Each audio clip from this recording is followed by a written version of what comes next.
Welcome to Twisted Die Roller. My name is Charles. Awesome that you guys could be here tonight. I hope you guys dig RPGs, because if you don't dig RPGs, why the hell are you here? Anyways, this is Twisted Die Roller. I want to welcome everybody. You guys have taken time out of your busy schedules and chosen this channel of all the other content that's out there on the interwebs and the internets.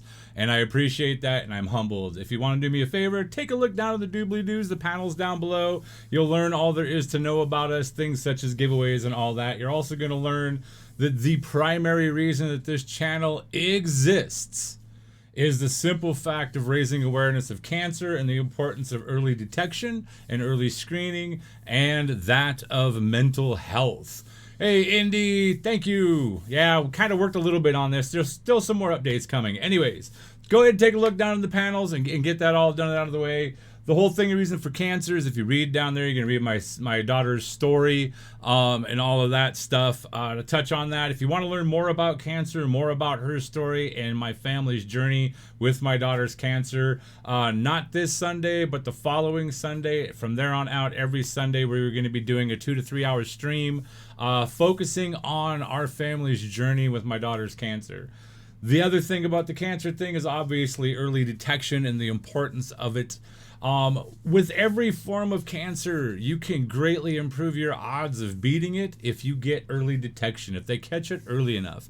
And this is doubly and triply so for several of the more aggressive forms of cancer out there. Things such as colon cancer, prostate cancer, brain cancer, a lot of those aggressive forms of cancer, the only way that you really will beat it is if they catch it in enough time and they give you a chance to beat it. So go out. If you, a friend, a loved one, somebody you know has been battling an ailment, no matter how minor it seems, it could be something as simple as this a blemish or an ache or a cough or a sneeze or an itch. Go get checked out and make sure. I know it's expensive to go see doctors. Trust me, it's a lot more expensive to fight cancer through a massive fight.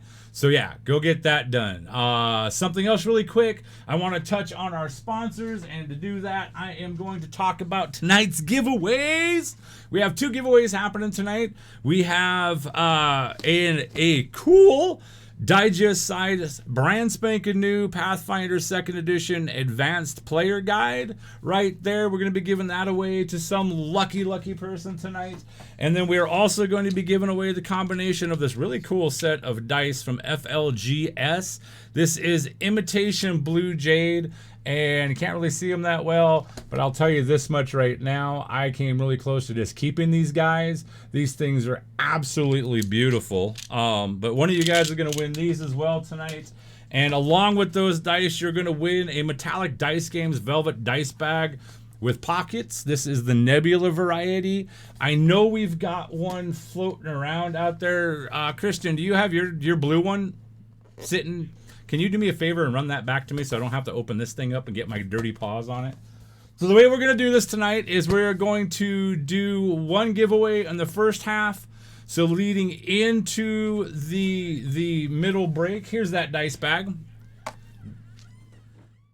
This is the blue version. The one that I'm going to be giving away tonight is the purple. It has pockets in there so you can sort your dice. This is really nice. If you're at all familiar with Critical Role, Campaign Season 2, you will see that Jester, Laura Bailey, used a dice bag very similar to this, which I've got sitting back there. It's very similar to that kind of dice bag. Very super cool. So we're going to be giving away that and the dice as one giveaway, and then we are going to be giving away the APG in the second giveaway. So at the first break, we'll give away probably the APG, and then the dice will give away towards the end. And just hang around and you'll figure out how to get all that stuff done. You're also going to notice that there's some strange sounds coming out of your speakers or your headphones. That is indeed Sirenscape, because epic games need epic sound. I am not sponsored by Sirenscape, but I will go ahead and put it out there again. Hey, you guys at Sirenscape,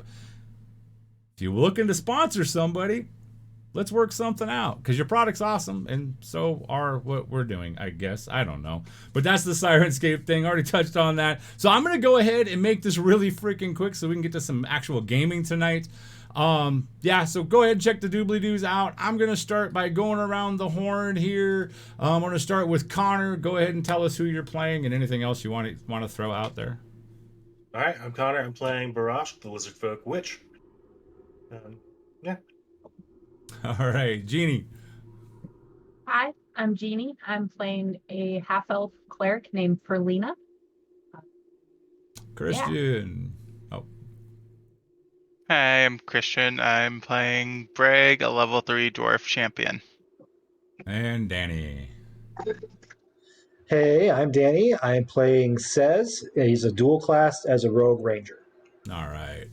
So people are going to know something. You guys are going to notice that our intro music has changed. You're going to notice that our overlay has changed. You're going to notice a couple other things that have changed. We spent the first 3 sessions playing in my homebrew of Tenethil. And honestly, to be honest with everybody, this channel also touches on mental health.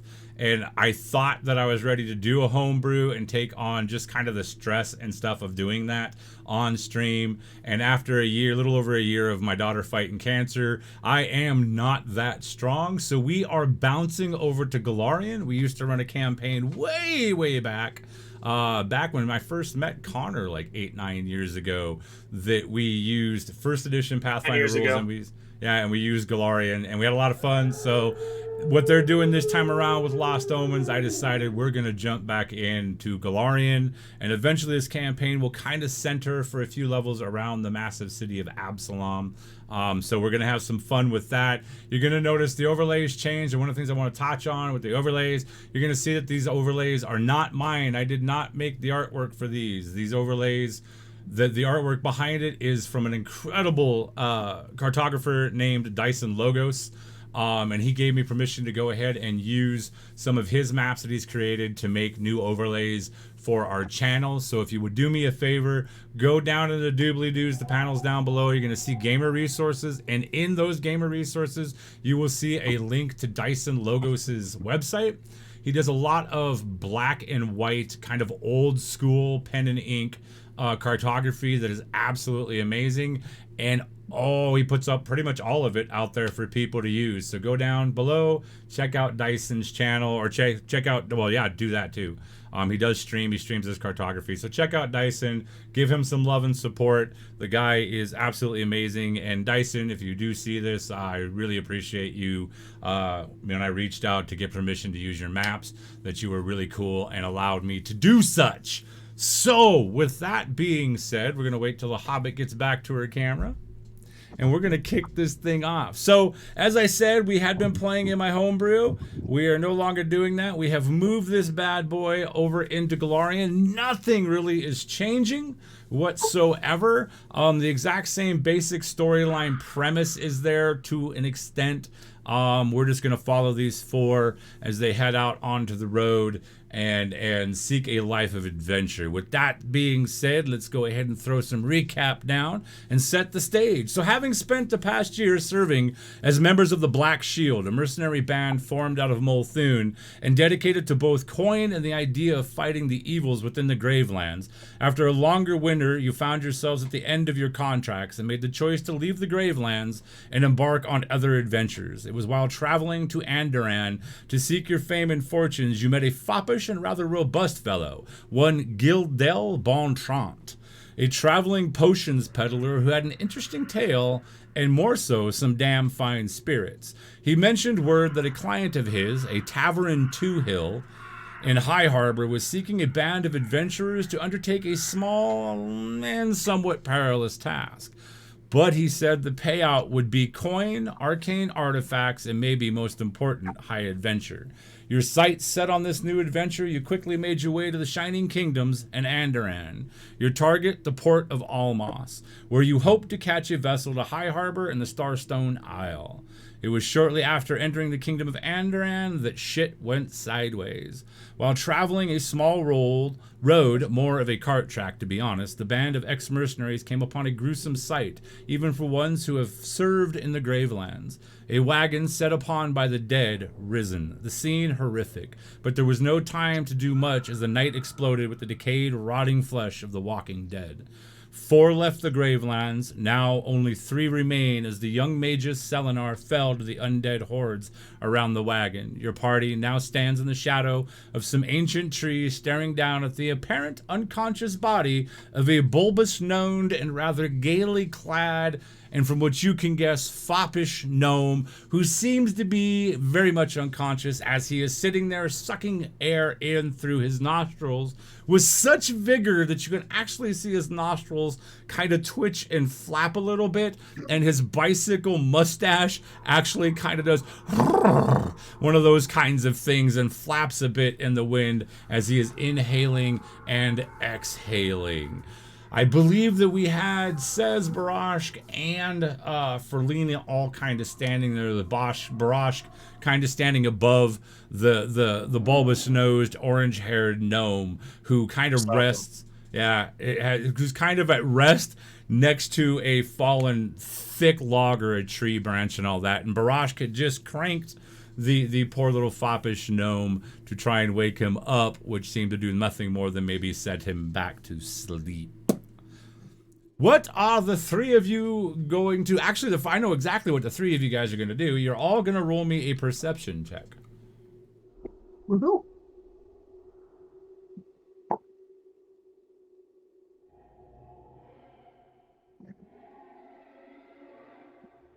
And a 16. 24. 16. The 24 for Lena. You, of all of them, are the only one that hears this. But kind of moving off to the northwest, kind of back a little bit the way you guys had initially come.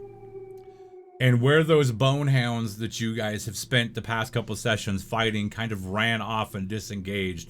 Almost as if, as you guys recall, like they were being called back. And you remember that crimson glow in their eyes and in Selenar's eyes. Off in that far direction in the darkness, you hear like that kind of hollow, kind of almost baying sound that these bonehounds, these zombified like dog-like creatures had let out. And you hear a much larger kind of a grunty sound and maybe some distant bellows that kind of brings back to your mind the image of that giant exploding ogre zombie creature that you guys faced a few sessions ago. So, guys, I don't know if you are hearing this, but the doggies are coming back, and it sounds to me like they've got another big one with them. No, you wouldn't say they were coming back. That was my bad. They're not necessarily coming back. It's almost as if they're engaged with something else. It's very, very faint, and it's very hard for you to kind of fully lock in on it because there is a light breeze moving, and it's like right at the edge of your hearing that you actually can hear this going on. And it's not them approaching closer. It's like they're all focused in on one area. And as you're kind of focused off and you're relaying the information onto the rest of the party, down at your feet you hear this kind of sound. And Barash, you see the little gnome kind of roll onto his belly and almost go into a fetal position, kind of tucks his hands up underneath of his cheeks and kind of moves to his head like he's searching for something, and his hand kind of reaches out a little bit further. And if you recall that he had a rather large a beret kind of fedora, almost like, if you're familiar at all with like 1970s culture, like there were these huge flat cabbie caps, but they were massive, and it's kind of like that with this giant yellow feather sticking out of it, and it's got purple and golden yellow stripes. And his hand kind of reaches out towards that, fuddles around, finds it, and snaps it in and kind of pulls it over his head. But when he does, I step on his arm. You step on his arm. All right, you easily put your foot down on his arm, and his arm kind of sits there a little bit, and he grumbles a little bit, and kind of looks around, eyes still closed, kind of grumbles, and then kind of with a he just kind of lets it go. It drops, and his hand just kind of lays there as he goes back to that heavy inhale and exhale, the flapping of his mustache and all that. You can see, looking down at him, that his clothing in places is definitely torn, like he has seen some form of battle, but by looking at his clothing, you definitely don't get the impression that he was in the heart of the battle. Not that type. I pull up my water skin and I dump a little bit on his face, still stepping on his arm. Okay, you dump a little bit of the water onto his face, and it splashes down, glistens across his face, and he exhales out kind of like with a bit of shock, and you kind of see one of his eyelids like kind of begin to kind of flutter a little bit, like it's trying to open.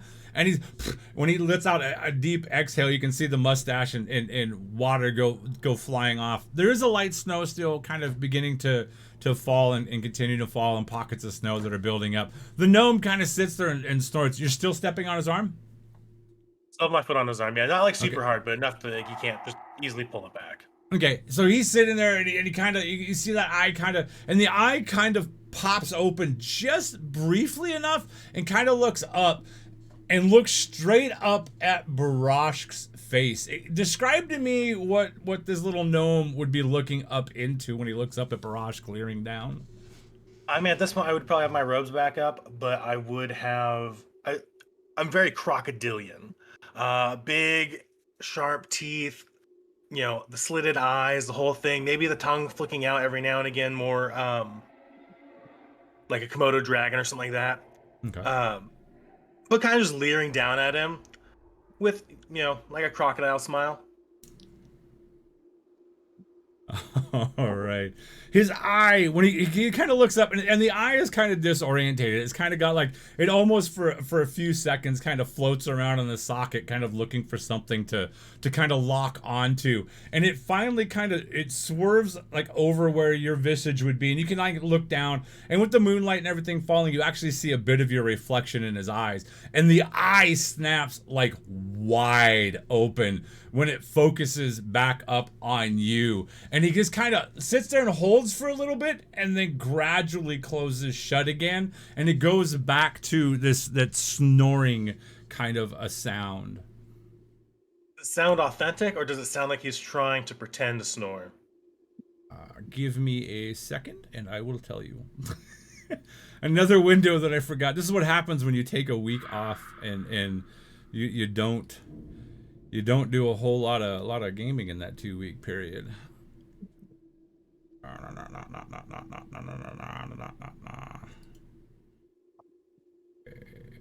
All right. Whoops. Give me a second.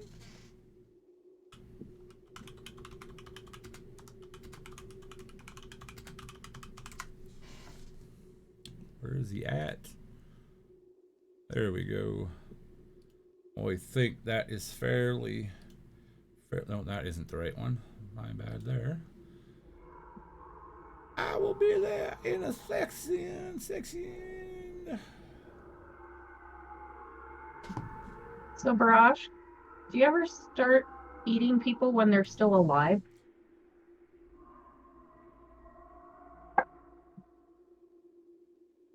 Yes. Okay. So you kind of focus down on, to the best of your ability, it very much looks as though he is sincere. Like he's definitely slipped back into unconsciousness, as best you can tell.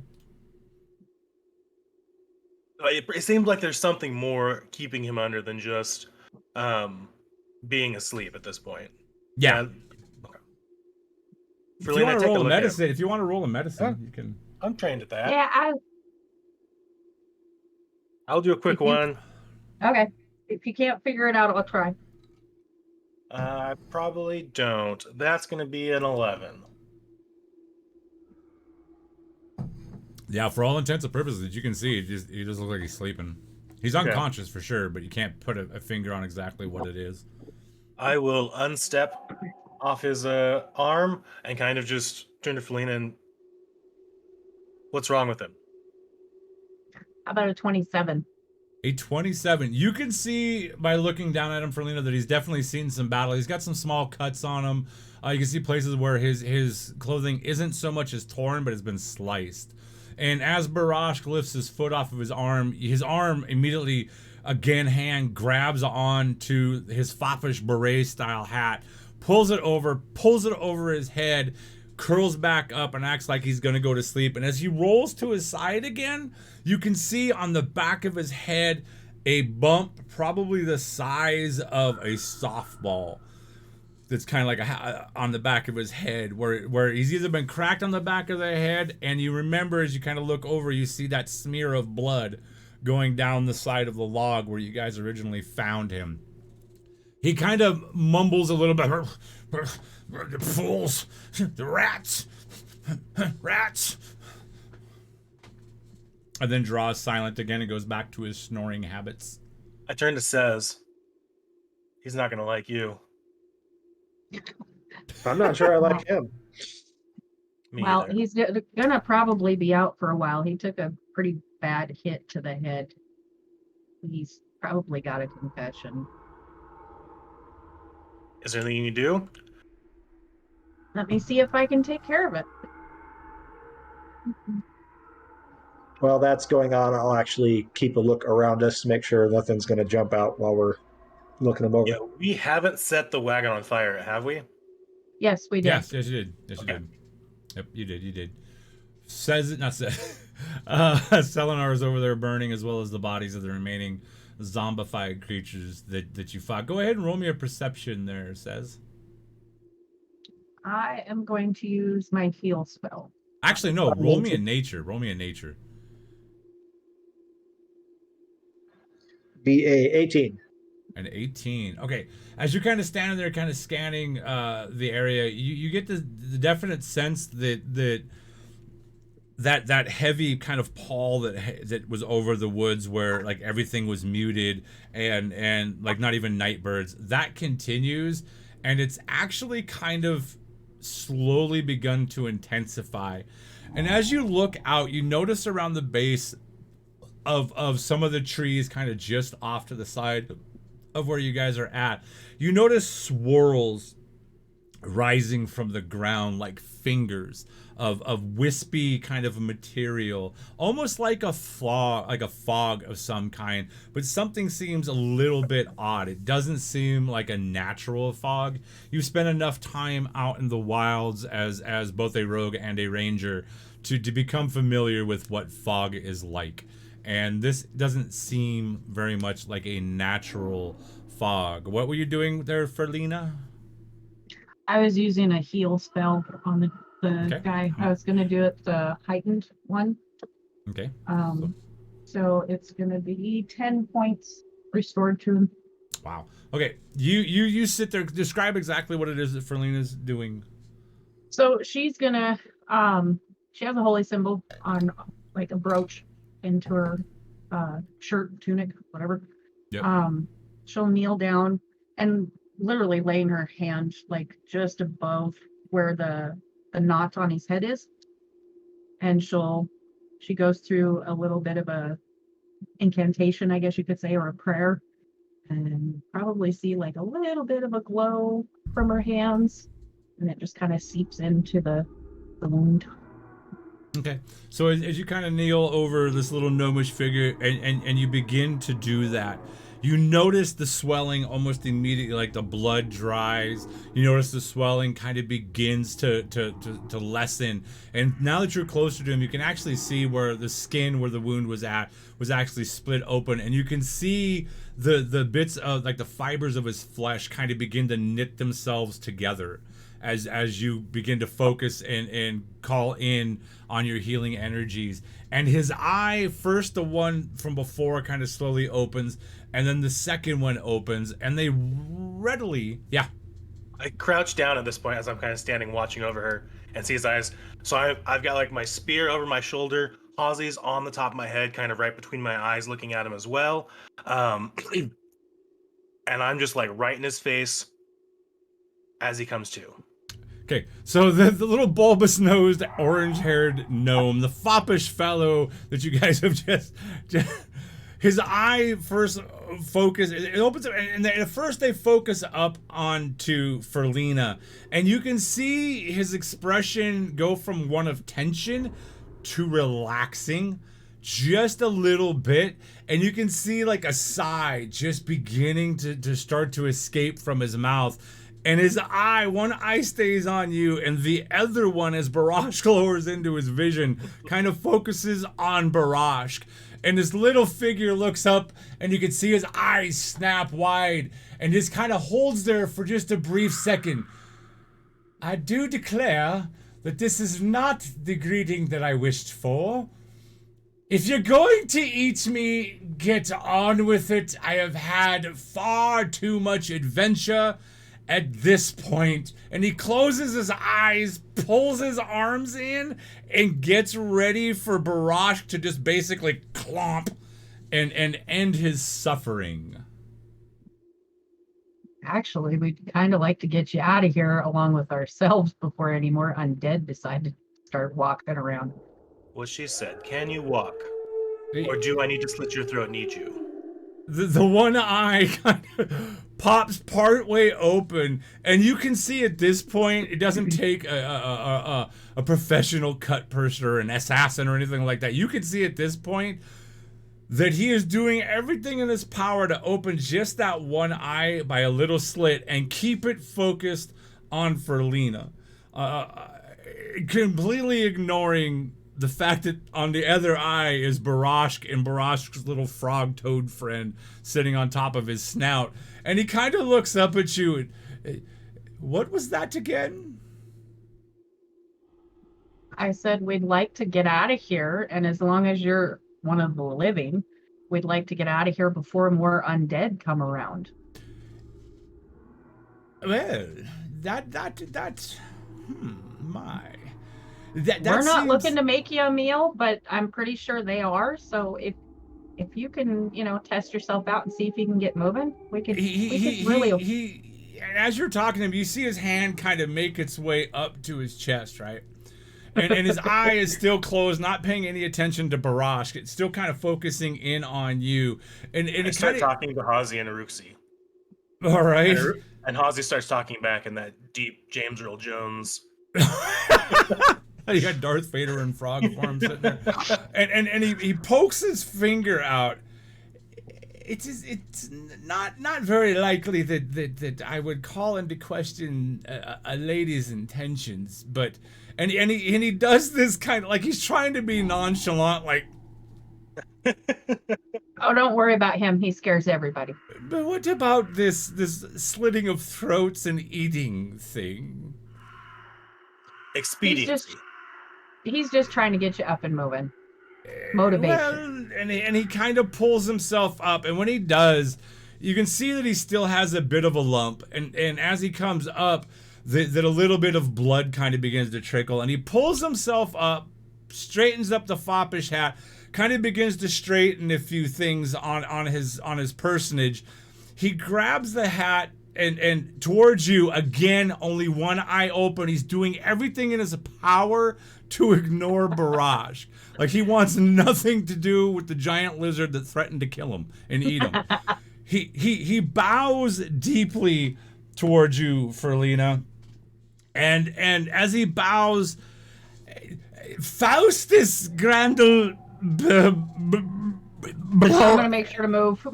and just a projectile of whatever this gnome has eaten in the past few hours comes flushing out of his mouth onto the ground, splashing everywhere. He takes a couple stumbled steps forward, misses the log, and tumbles head over the log back onto the ground. And sits there, and now, as he comes to a rest from where he's at, he's literally kind of laying the length of the log. So the log's this way, he was laying this way. Now he's on the other side, and his head now is laid at the clawed feet of the one thing that he has been trying to avoid looking at. and you can tell that he's kind of woozy as he tries to sit himself kind of back up, and his eyes kind of open, and he looks up at you, Barashk, and his eyes, and you can see his eyes kind of dilated, and one pupil's way dilated, the other one's super tight and is this kind of wobbly eyed. Let's make a deal there. I don't quite know how to address you, so your lizardliness. Let's make a deal. I'm a valuable fellow. I have much valuables, and it would probably do you very good not to eat me at all. And at this point, his eyes slowly focus a little bit, and he looks kind of off to the side, and you see that eye get big as it falls upon Cez's figure. And he kind of looks back up at Barashk, and then looks back at you, Ferlina, and he kind of writes himself, as I said, you haven't eaten me so far, and let me. To be fair, I don't have time to eat you, even if I wanted to. Well, yes, there's, and as this begins to happen, you begin to notice a bit. Let me get my stuff up here, but for some reason, I don't have any control over my effects. There we go. Sorry. Need to get these up. All right, there we go. So, anyways, as he's kind of sitting, he sets himself up again, and this time he's in a sitting position, kind of leans forward, does the same thing with his foppish hat. And as he does this, that fog that you had seen, begins to kind of rapidly grow. And it begins to kind of roll out of the trees from the same direction that those bone hounds went. And it has a sickly, faint green hue about it as it rolls its way out of the trees. The fingered wisps that you saw before kind of swirling up to join into it. And you periodically think you see shapes moving. It's not so dense that it blurs your vision completely. And you can see this gnome's eyes kind of begin to look around. As you said, good lizardly sir, we don't have time. But again, my name is Faustus Grandel Bellwether and I III. get up and I start walking away. As you begin, well, talk about being rude.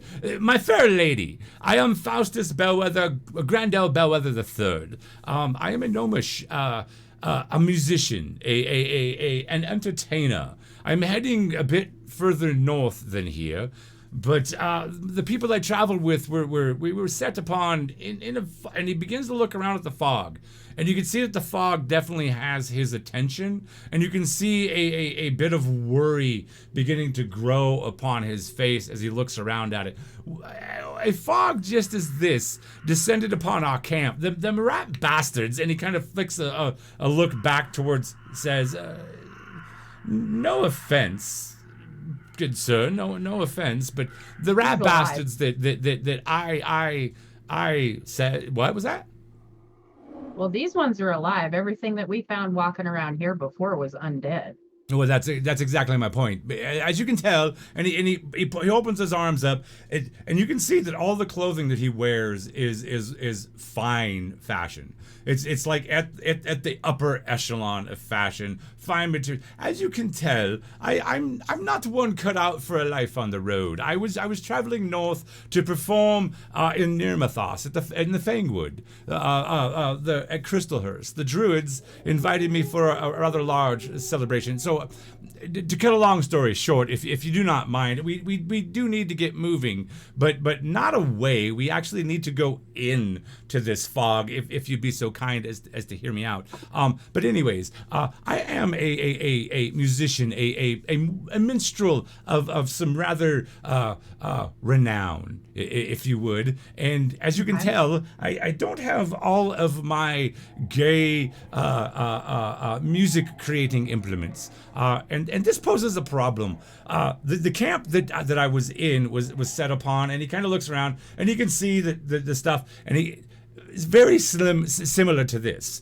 And I had to beat a hasty retreat as the bastards that I hired to guide me up into the Fangwood got wind of there being some ruins or a mausoleum or something here in the woods, and they got enamored with riches and stuff like that, and we were set upon. They left me high and dry with not but a couple of men-at-arms, and those men-at-arms, I will have you know, were very much lacking in the department of arms or being men as they ran.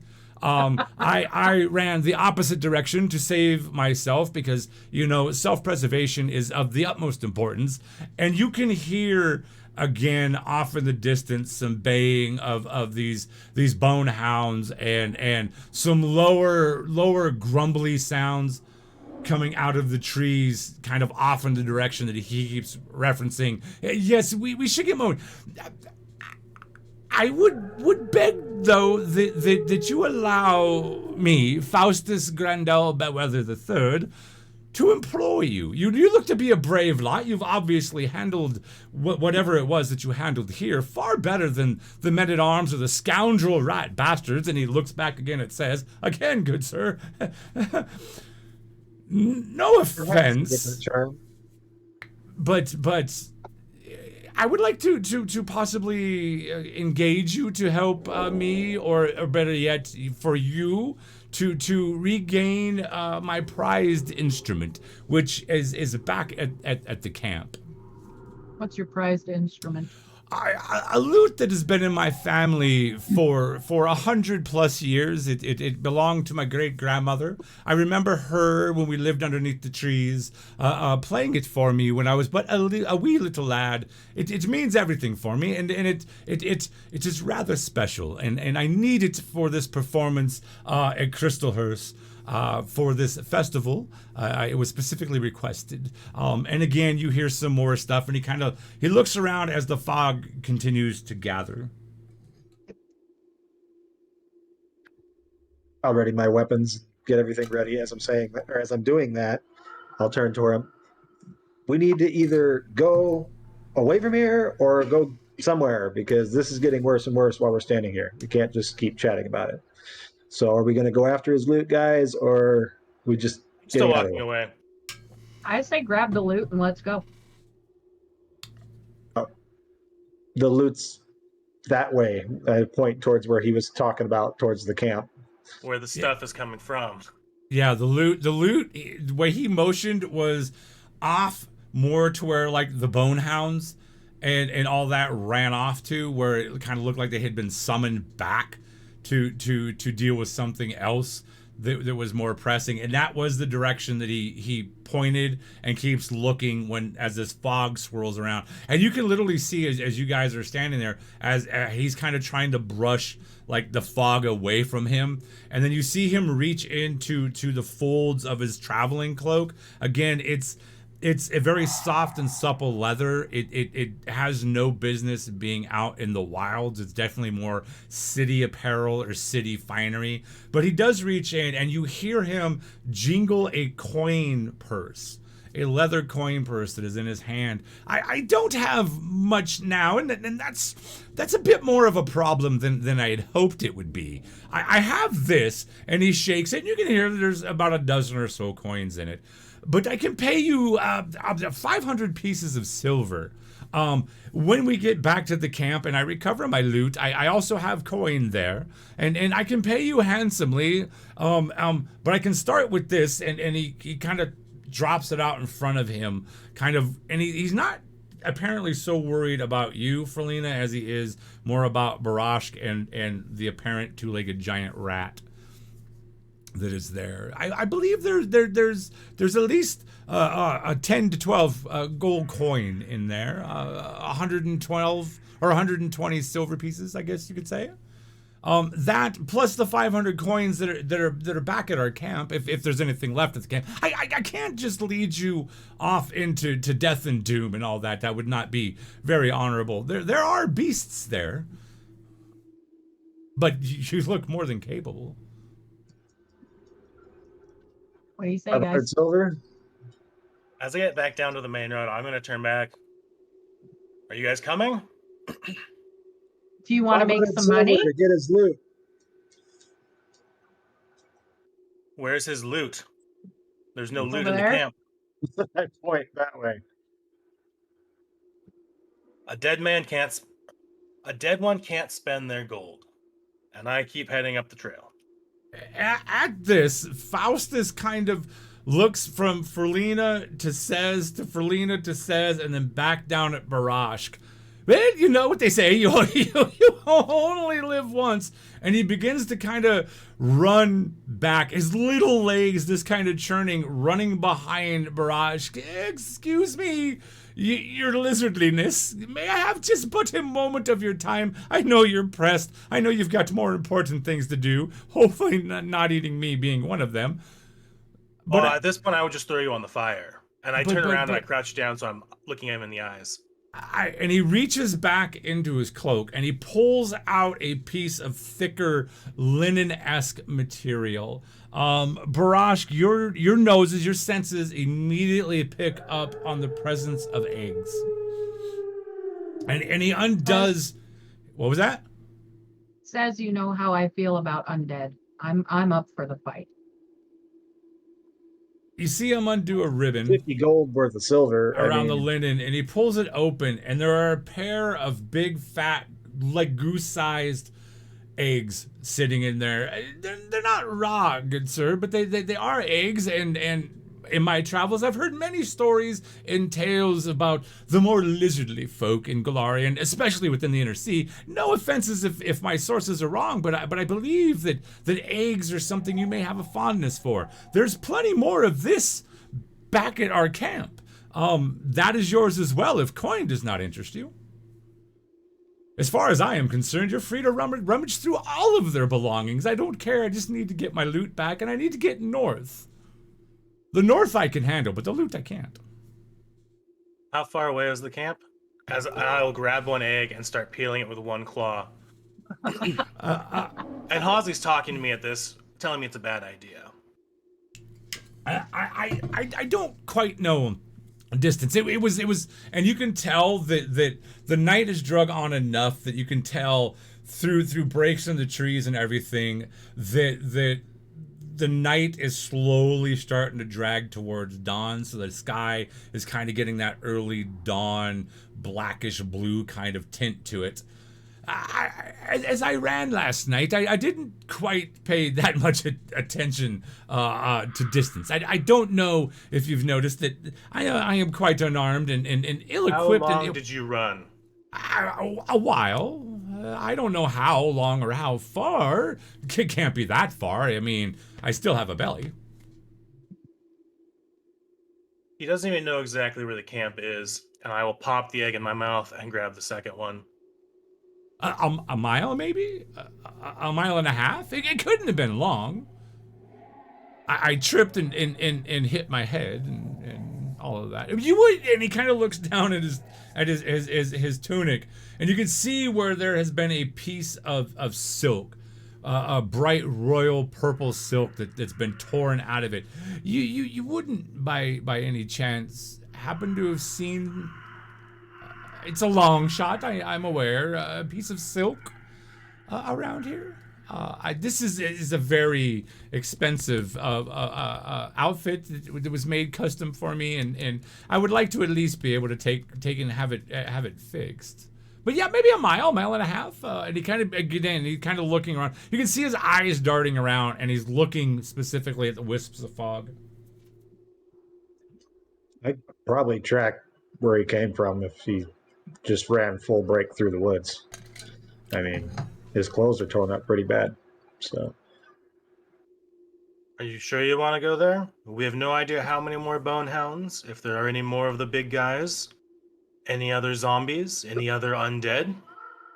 Well, if it's undead, I'm up for a fight. You know that. Fight and suicide are not that dissimilar. One should always go into a fight with all the information available to them. Well, we have better information now than we did before. And the information is still making me lean towards just leaving. We can always come back later and find whatever it is he's looking for. By then, they'd probably have trashed it. They don't have any respect for something like that. Honestly, that's not our problem. If it was that important, and I will. So I was looking up the hill towards them. I will turn my head back to him and lean a little bit closer. He If kind it of was leans that back a little important bit. to him, he should have brought it with him. And I'll stand back up. Are you willing to risk your life for some wooden string? For that wooden string, I would have to say that I would. It holds quite a bit of importance to me. Like I said, you can have the 500 You're free silver, to go get it yourself. but if I had the ability to defend said loot or to retrieve said loot, I wouldn't have ran away myself. I reached in my backpack, unwrap Salinar's skull that I was stripping of flesh. So it is not pretty right now. Like, he probably still has like one eye in there. Like there's just chunks of flesh hanging out. I've already lost one companion. I'm not looking to lose any more. And as you pull out Selenar's, I'll even, as I'm doing that, use one of my claws and pluck the second eye out and kind of flick it at him. You can see like the blood drain out of Faustus, out of the gnome's face, and quickly being replaced by a greenish tint, very similar to the fog. And you can see he shoots his hand up, and he kind of turns off to the side and ejects another spray of whatever he's eaten, and kind of brushes himself off. And that right there is the particular reason why I would rather hire a fine band of adventurers such as yourself. Of 500 coins could put up a memorial to your friend. It could. I don't think you could bring him back because it doesn't seem like you have all of him. But it could do much in the way of remembrance. And when he says that, I will glance over to the fire and kind of just nod my head like, yeah, it's over there. He kind of slowly turns his head, and when he turns his head over, he can see like the fact that there were more than one set of bodies put onto this fire and things like that. So he sees limbs hanging out and charred flesh and all. And again, the green is slowly replaced by again the white pale, and he looks back over. You have an interesting way of bargaining, good fool, good friend, but. Again, you strengthen my point. You're more than capable adventurers. There was only but maybe 2 or 3 of these bone hounds that you speak of. I really would. 500 coins. That's a lot, and you're free to take anything else there. I can guide you to it. I guess. I mean, I came, and he points off. I came from that direction. He said, and he kind of spins over excitedly, looking at Says, "You good." Sir, and he kind of stops and pauses for a second, Yes, looks up over at sir. Ferlina, and then kind of looks back at this. He said that he could find the trail. It can't be that hard. It's not like I was daintily moving to the woods. I probably left quite a swath. I'm a bit rotund, ill-suited for Come this. on, I am. Barash. If you wish to risk your lives, I will come with you. Remind me where it is you hail from so I can return your remains. You ain't gotta worry about that. And I kind of looks kind at of you. gesture towards my backpack. Looks back at Barrage. That would be the that would be Copperwood, just a small village just outside of Absalon. Perhaps you've heard of it. Oh, I wouldn't return your remains. And I stand up and walk back to the group. Of all this, excuse me, all this talk of remains, I would like it to be known, understood, completely comprehended that part of the reason why I am hiring you is that you will more or less protect me as well, you know. We'll do our best. And I appreciate that very, very, very. I will very kind much. of poke him in the gut with the butt of my spear. But you're so fragile. That's what my mother used to say. And that is again my lizardly friend is a good point. That fragility that you speak of has led me to live, I must admit, a bit of a pampered and social kind of a geared life, if you will. We should be going. Okay. Yeah, let's walk. Looking for his trail. All right. Go ahead and roll me a survival.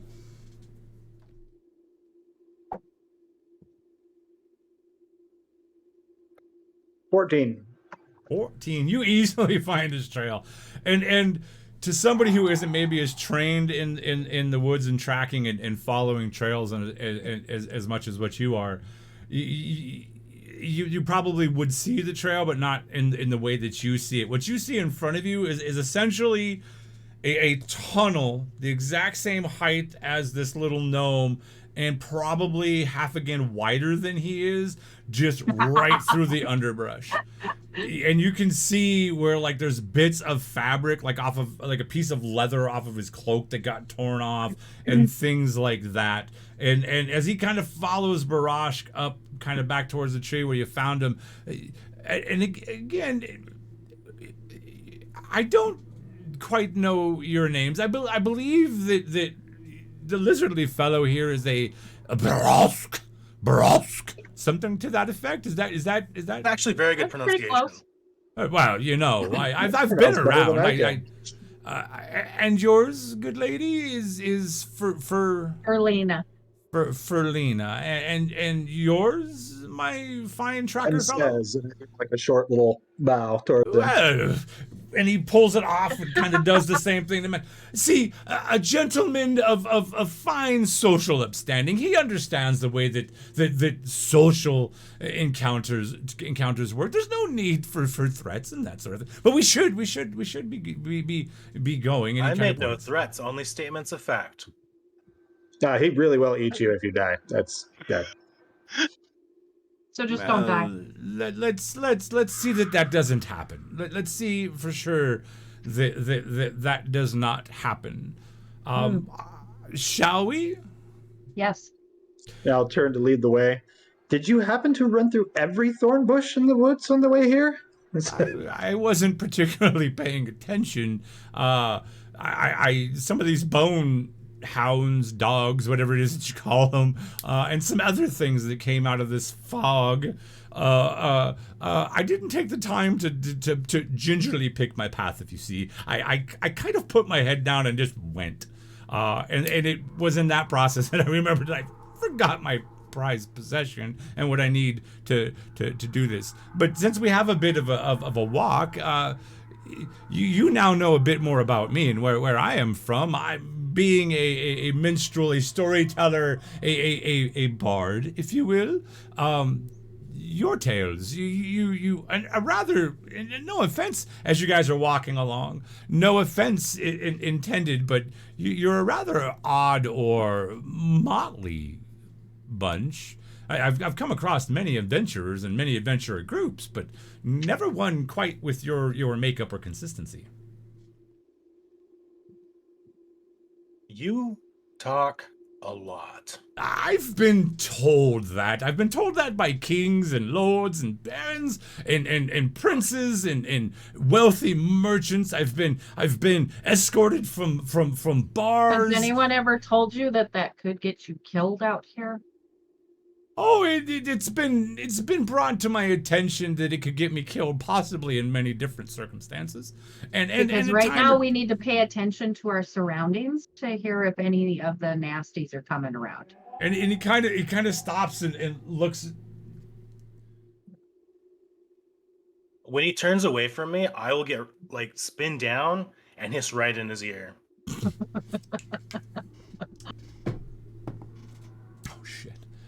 As he kind of looks around and he turns back and you can see that he's ready to say something, but Barash hisses right in his ear and again he goes white and stops dead.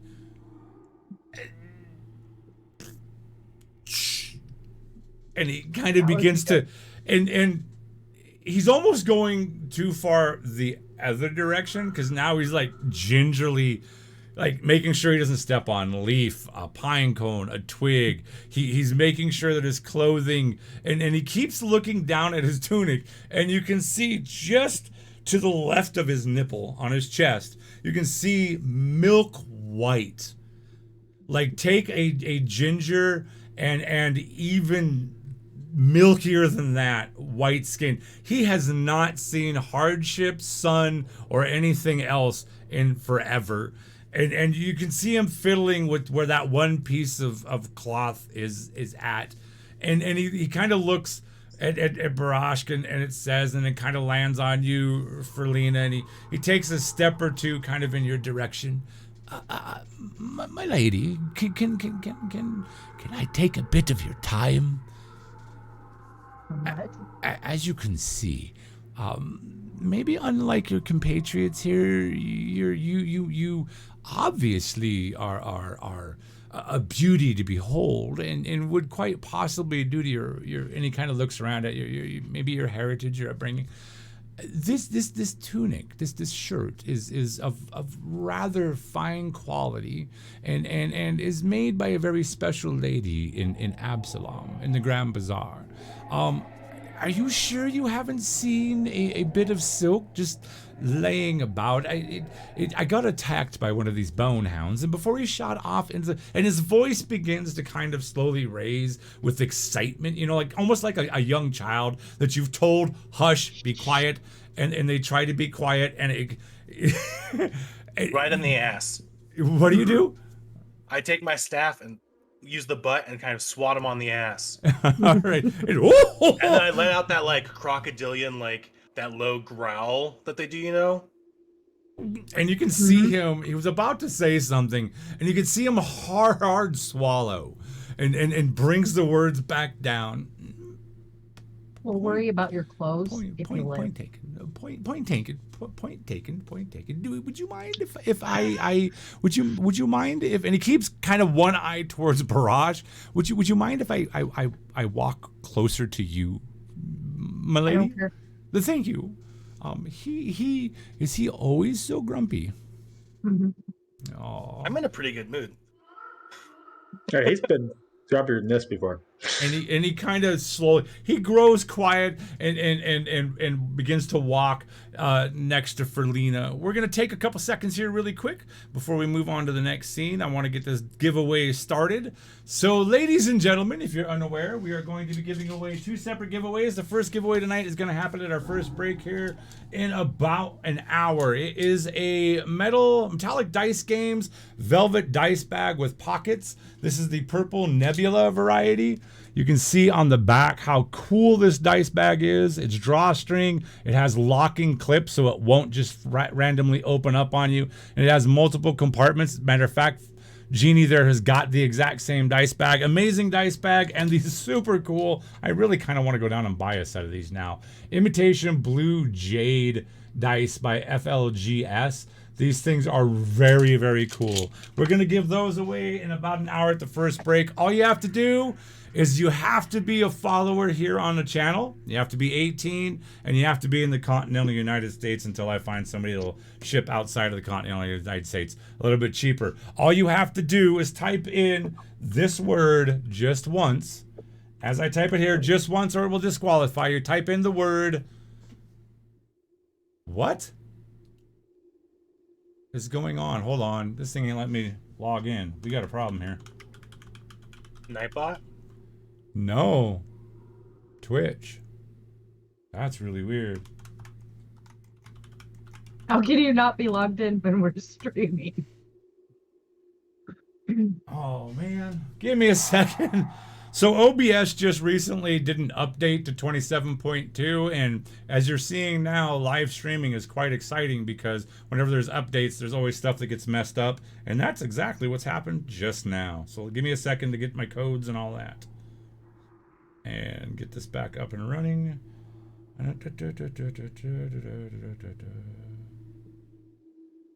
Okay, what are you?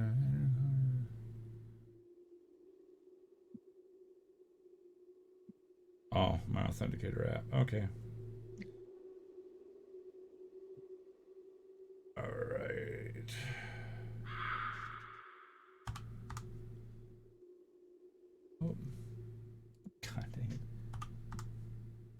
Crimson, did you just hit 3,000 coins of the realm?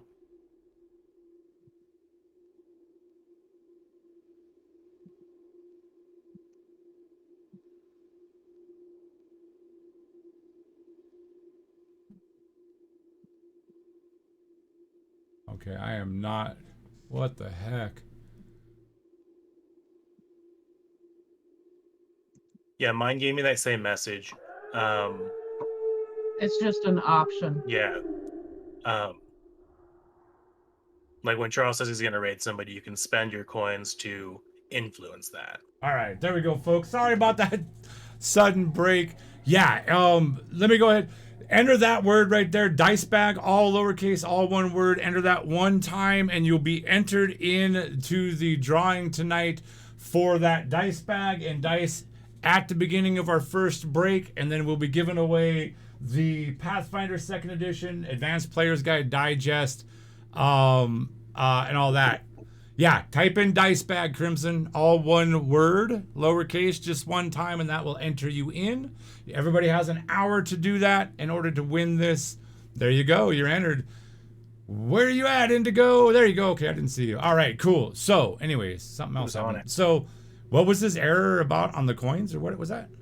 It popped up with a message when you hit 3,000 that you can influence the raid when it happens. Yeah, so if you look down at the coins of the realm, and you click on coins of the realm, it'll give you a number of options like posture check, all that. Some of the things that I entered into it for game wise, you can, for 2,000 points, you can give a PC a +1 to any roll. For 3,000, you can guide the raid. What that means is you get to choose where the raid goes. 5,000, you can help a character by basically giving them a hero point. 10,000, you can force a random encounter. Role-playing encounter or a random combat encounter, and that's by spending your coins. So there you go. So anyways, where did we leave off? You all were walking through the woods, I believe, and Faustus is kind of remaining back with Ferlina and constantly keeping one eye on Barashk and all of that. You can see that he's more than worried. And as you kind of make your way off of the woods, you get about half a mile into the woods, and the woods kind of begin to grow a little bit thicker, a little bit heavier. And that's exactly what you can do. And that will really force me to improv by dropping in a role-playing encounter in the middle of a combat. But that's some of the things you can do. It's kind of cool. As you guys get about half a mile away from your camp and off into the direction that Faustus was saying that he came from and says leading you, you notice that the woods begin to kind of grow in a little bit tighter and thicker and denser, and it becomes more of an older forest as compared to where you were at. And the fog kind of gains and continues to billow and becomes quite a bit thicker and more swirly. And you begin to hear sounds like gurgles and grunts and groans kind of off to your sides, both to the left and the right, occasionally from behind you. Nothing that seems like it's approaching you, but it is definitely you're staying alert to the fact that there are things moving around out into the forest. Off in the distance, you hear the caw of one very large night bird, a raven. You hear off in the distance as you continue your trips.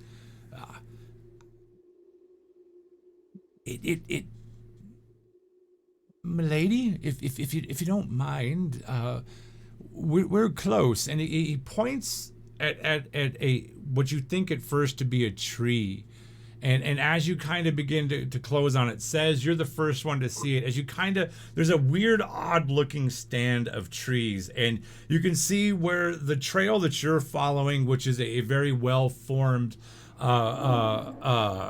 game trail, like bigger game like elk and stuff like that. You can see where it's kind of a crossroads where there's a smaller trail that kind of goes off. It's more of a cart track, and not a horse-drawn cart track, but more something that you would expect to see like a woodsman, where it's like a pulled smaller cart that is loaded with heavy objects. And right where that's at, you can see a couple trees that look a bit odd, and as you get past them, you notice stonework. You notice kind of a short, roughly obelisk pillar, maybe 5 or 6 feet in height. And as you all kind of continue to walk, you all eventually see this. You can see where chipped out of it are some old markers in a language you're not. What does everybody speak as far as languages are concerned? Just common. Common, Boggard, Draconic, Dwarven, Eruxi, and Sylvan. Common, Kalash, and Asoki. Common, Kalash, and Asoki. All right. So as you guys see this, Faustus kind of leans towards you, Ferlina. We are close, and he points at the stone, the little small kind of obelisk shaped pillar. I distinctly remember that. That we're close. If we keep following this trail, and he points at the ground, we'll be there. And as you guys close on it, you, Barashk, kind of put your brakes on, because of all the people that are here, you're the one that actually recognizes the runes or the writing that was kind of laid into this. And you can see that there's markers on it indicating dragon. Mhm. And it's kind of a bastardized form of Draconic. And you can tell this stone has stood here for hundreds and hundreds of years. But on the bottom of it, in Draconic, you can see the word Faldrun written on it. F-O-U-L-D-R-A-U-N.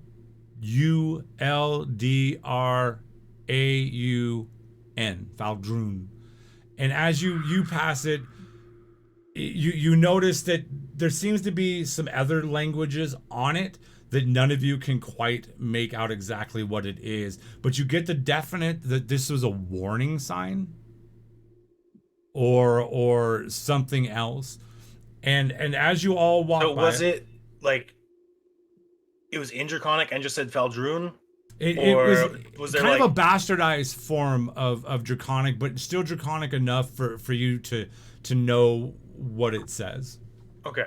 And that was it, just Faldrun, nothing else. Just Faldrun, and you can see that it is the markers used on it are kind of more warning, like almost like a region marker, like almost like a milestone kind of marker that possibly warning maybe people long ago. So something in the kind of past.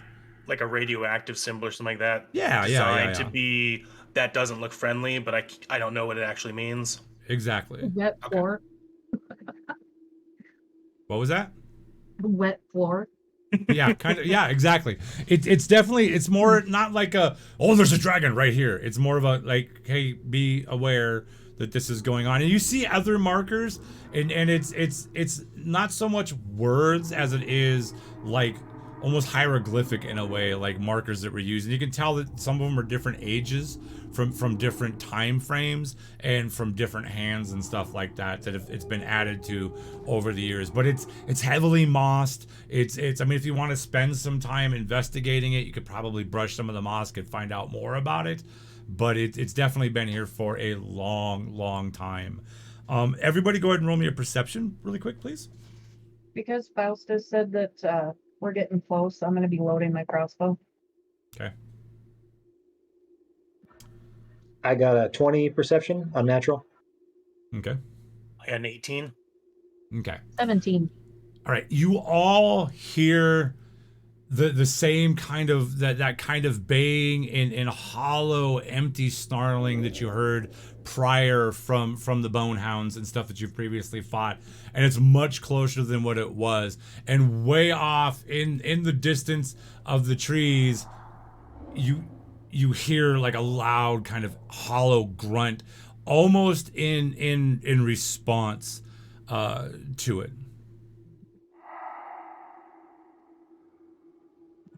I will draw my crossbow, my hand crossbow, and have it ready. And as you continue to move by, what did Yeah, everybody I've got get my again? shield ready. I got an 18. I think I had the lowest. No, I had 17. And then says, what did you get? You got 20 20. on perception. 20. Sweet. As you kind of pass this thing, says something kind of glints or whatever in the moonlight kind of catches your enough of the snow has fallen. There's been some melted snow and all that, so there's enough things to reflect light, but something catches your eye kind of at the base and maybe a foot kind of off and behind this obelisk kind of stone. Now I'll turn and look, investigate what it is. Okay. As you kind of investigate, you kind of get over to where it's at. You can see in the underbrush the heavy kind of entangled vine work and these tight thorny bushes. In the center of these tight thorny bushes, covered by some more growth, you see a bit of a glint of silver. And at first, you kind of odd, and you can see that it's wrapped around something, but then a light bulb goes off in your mind's eye as you realize that it is not indeed silver, but more likely it's platinum. Can I see any way of getting to it? Yeah, you can stick your hand down there. I'm gonna require just a flat dex check to see if you can wiggle your hand into the thorns without getting too cut up. You can use them paws and claws really wisely. That's going to be a 21 on the. Oh wow. Dex. Yeah, you easily managed to bypass all the thorns and all of that, and get your hand down in there. When you get your hand down in there, you see one of the thorns when the moonlight hits it just right. You can see it as a blood, like the thorn itself, the plant that it's on is almost a shadowy black, like a smoky gray black. And at the very tip of it, there's a crimson coloring on it. And you know this to be what's called a blood thorn. And you kind of let out a bit of a sigh. And everybody else you hear says let out this sigh. And you can pick up on the fact that it's a sigh of like almost relief. Because you know that these thorns can be quite poisonous. And that they carry a chemical makeup that puts people to sleep for long periods of time. And you get down and you manage to get your hands onto this little bit of platinum, and as you kind of quickly and gently lift your hand out, you pull out what is it looks like a large locket. You can see platinum rimmed around a very beautifully carved with roses all over it, what appears to be basically an egg-sized ivory locket in a way, and it has a small platinum handle that kind of comes off of it, and you can see it has hinges on it and all of that. Very fine, and you can see with the amount of dirt and stuff that's on it and all that it is also very old and it's probably laid here for quite some time. I will place it in my bag to check out later and Okay. then carry on. Right.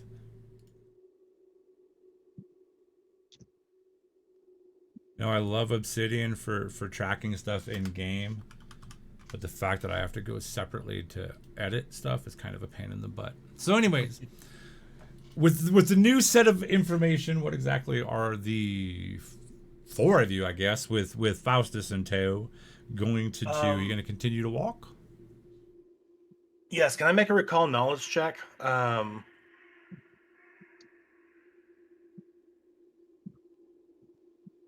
We're going to do a nature check to see if I recognize, because it was definitely seemed like a name, Faldroom, right? Yeah. See Hey, if go I ahead. recognize that as like a nature spirit that I've read about in the area. Yeah, going to be Like a that? difficult one, but yeah, sure. That is going to be an 18.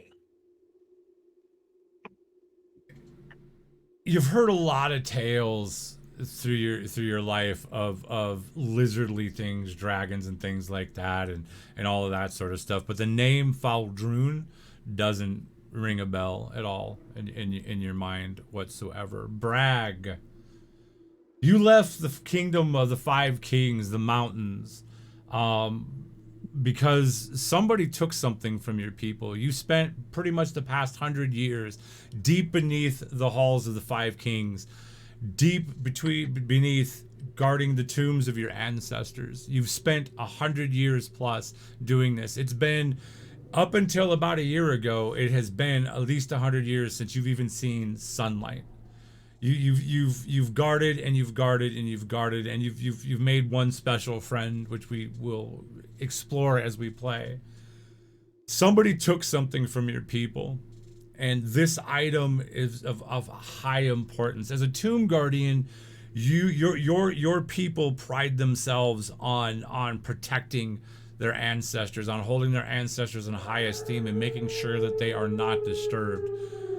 You failed in that regard in this particular instance, and you left a year ago. You left your people, you left the confines of the tombs, and you went in search of this person and what they stole. I won't say exactly what it is that they stole. That's for you to divulge as time goes on. But you have followed them, and your following has led you further out into Andoran than you ever have. You've gone past the port of Almus, which is the capital of the capital city, a massive city. It's one of the biggest cities in the inner sea and one of the most glorious.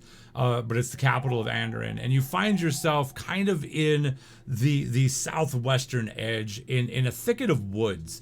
And you've come across, just traveling along, following rumors and tales. You don't quite know exactly where this person's gone to, but you're driven to find them. And you came across a rather interesting situation where you came across a camp, a wagon that had been torn, people that had been killed, and you found this camp, and you no sooner landed in this camp, and a fog that had been swirling around began to thicken, and you began to hear the baying of ungodly hounds. You're familiar with dogs and all that, and hounds, but you remember what those sound like, and these are much hollower, much more sinister in sound, and you found yourself engaged in a fight at this camp with two of these very large, maybe 3.5, 4 feet at the shoulders, bits of flesh hanging off, exposed innards, blood dripping, these bone hounds. And you found yourself engaged into combat with them. And that's what you've been doing for the past 10 to 15 minutes. And as the three of you continue to traipse through the woods and continue to find your way closer and closer to what Faustus the gnome was talking about, the sun continues to rise and it continues to lighten, and light now seeps down in through the trees and seeps down and begins to light your way, only marred a little bit by this swirling faint green fog. And you begin to hear up ahead of you the sounds of these bone hounds and gnashing teeth and snapping and snarling and baying barks, and you hear a voice call out, almost in a challenging aspect to these things, a voice that is unfamiliar to you, but definitely not coming from the undead. This is a definite living being, and it's maybe 100 yards up in front of you. You notice hills kind of begin to kind of funnel you along the trail, and higher trees up on all of those. Sounds like these things might be preoccupied. Maybe we could get them with some surprise. It's a good idea. And I will kind of do my little duck low and kind of move forward with quicken speed. Okay. As you kind of Oh, duck and I forward, will hiss at whatever the fuck the gnome's name is, Faustus, keep up, and kind of take off.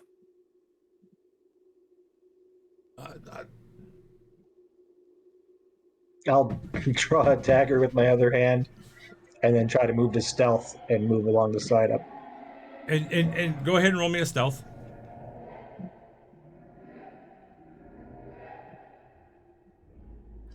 $19. As you kind of you duck off into the shadows and you begin picking your way through the undergrowth rather silently as well. Everybody here kind of loses sight of him. For Lena, you see him for a little bit, but your eyes are drawn down because you saw there for a split second as Barash had kind of motion for everybody to kind of pick up pace and all that Faustus kind of began kind of pumping his legs and following after, but then says kind of slowly like dematerialized into the shadows, and now Faustus stops for a brief second I'm a bit confused. Don't be confused. We're going to fight. You're going to get your loot. And then I'm going to start going forward. It works for me. And he kind of falls back a little bit and kind of definitely makes sure that the trio of yourselves are further up ahead of him than he is. Barashk and Says, you both kind of come out kind of in different places. Barashk, you come out further on the road trail that you were on, and Says, you come out a little bit to the side. And at this point, would people please roll me an initiative? Keep the number to yourself. Stealth, can't he? Yeah, He's Says can roll stealth. Yeah. If you are in an activity other than something that would involve perception, you can roll that. So if you're in stealth, you can roll that for initiative. I like that. All right. So anybody roll over a 20? Yeah, I 23. rolled 26. Holy crap. Come on, Ferlina. Ferlina. 22. 22. All right, cool. Yeah, we're Works quick. Quite nicely. Bragg, what'd you roll? 19. 19. Kill him. He's worthless. So, with that, wham! The transition happens. Oh, I love that transition. The crossing axes. That is so cool. Makes me so happy. Happy. So anyways, you can now see in front of you, Says you're kind of off over to the side. I don't know if you can see yourself. Move us. Uh, You just moved yourself. You didn't activate the scene, which pulls us over. Oh, it should be. It shows you as in there. Nope. Hasn't Okay, I pulled got me you. I pulled you to the wrong scene. How about that? Okay, there you're back there. Now you guys should all be getting pulled to this. I can see it now. There we go. It's loading. I see.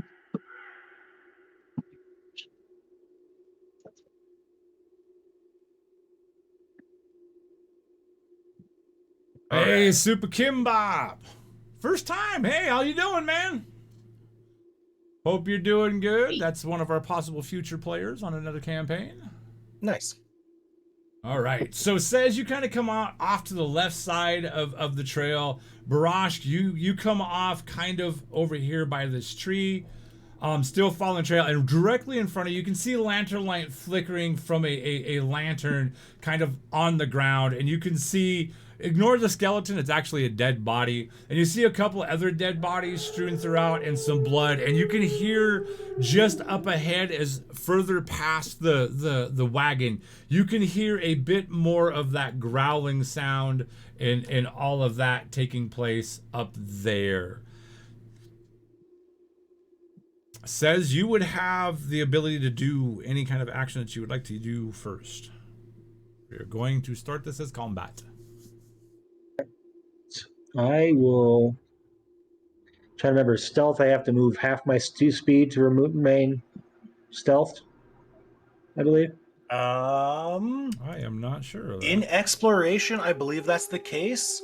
I think you just have to end somewhere. Yeah, let's see.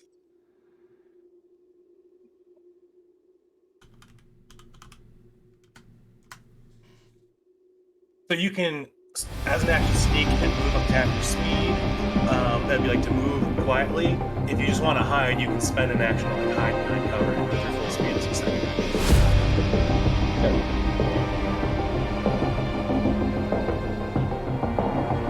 You can hear more of those like bone hound kind of snaps and all of that happening up in front of you. And Barashk, from where you're at, you can actually see there is enough help.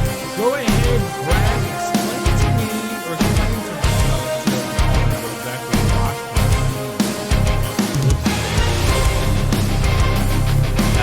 You're gonna kind of see the short dwarf with the nice braided black beard.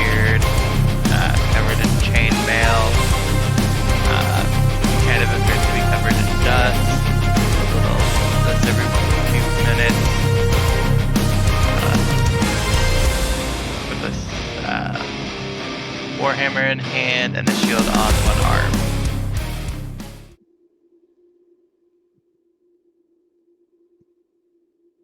All right. Okay, taking man. 2 actions to move up to here. And I should have that one bonehound in sight. Looks like he's attacking. Yep. And you can see 2 more kind of moving up, and you can see that by the way that they're moving, that they're moving kind of stealthily, kind of sneaking up in on behind this dark-haired dwarf.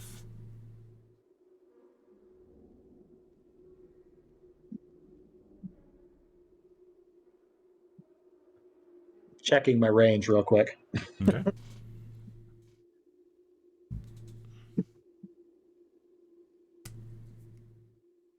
Oh yeah, 60 feet, and I could shoot either one of them.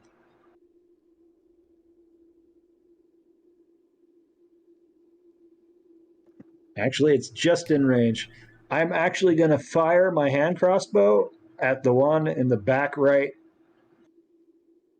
Okay. behind Brad to my right. So This one right here.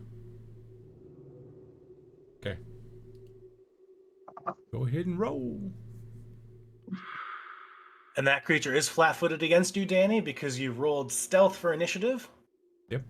And you have surprise attack. that is a 20 to hit. That will indeed hit. I am much better rolls this time. Yeah, much better. And that also means your sneak attack triggers. Yep. You doubled up all that damage. Will be Get it. 7 points of damage. Is that doubled? Oh yeah, sorry, 14 will be doubled. 14 points of damage as your bolt goes flying through the air. Bragg, you hear this bolt out of nowhere. Your focus is on the fact that you know you're surrounded by these giant, large bone kind of hounds. And so you don't recognize this party of adventurers that's now closing in on you with your focus there. But you do hear this snap, twangy sound coming kind of from over where the wagon was at. And you hear this sound, this wisp sound, and thwack. And you hear the breaking of bone behind you. You, Says, can physically, and Barash, you can physically see the hound that was behind this short, stout dwarf kind of rocked a little bit by the shot that came from Says, and you hear bones breaking, and you even see a chip kind of flip out from inside of one of the wounds or one of the gaping, desiccated areas on its dog-like body. They come flying out, and it kind of stumbles just a little bit and regains, and when it regains its eyes, you guys see that familiar crimson glow from those empty-ish kind of looking eye sockets. So you moved and you shot? I moved twice Okay. to get it within good. distance and then shot. Good. Okay, so you are done. Next up would be Barash. All right. Yeah. I cannot get in range of a spell. But I will just move twice.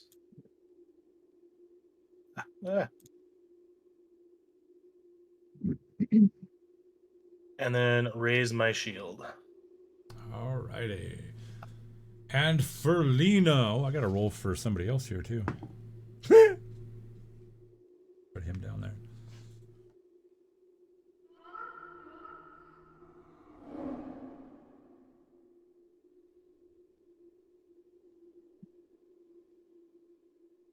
You have to move twice as well to get up to where they're at, right? Yep.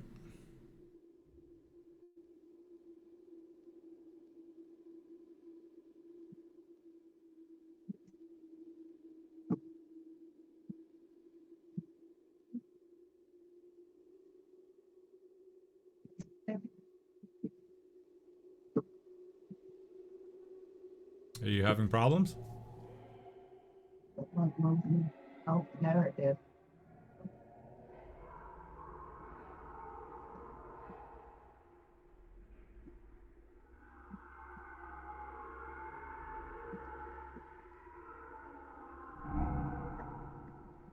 Now I'm there. Okay. Is that all your actions? That is 2 of my movements. So I still have my crossbow loaded. So Okay. I will shoot at that bone hound right there. Okay, the one that's right in front of the dwarf? Yeah. Okay. Oh, and I would have shouted out in Dwarven, don't worry, we're here to help. Yeah, you 20 now is- see these. You see, Bragg, you see first you see a rat folk kind of emerge out of the dawn shadows and the swirling mist of a green fog.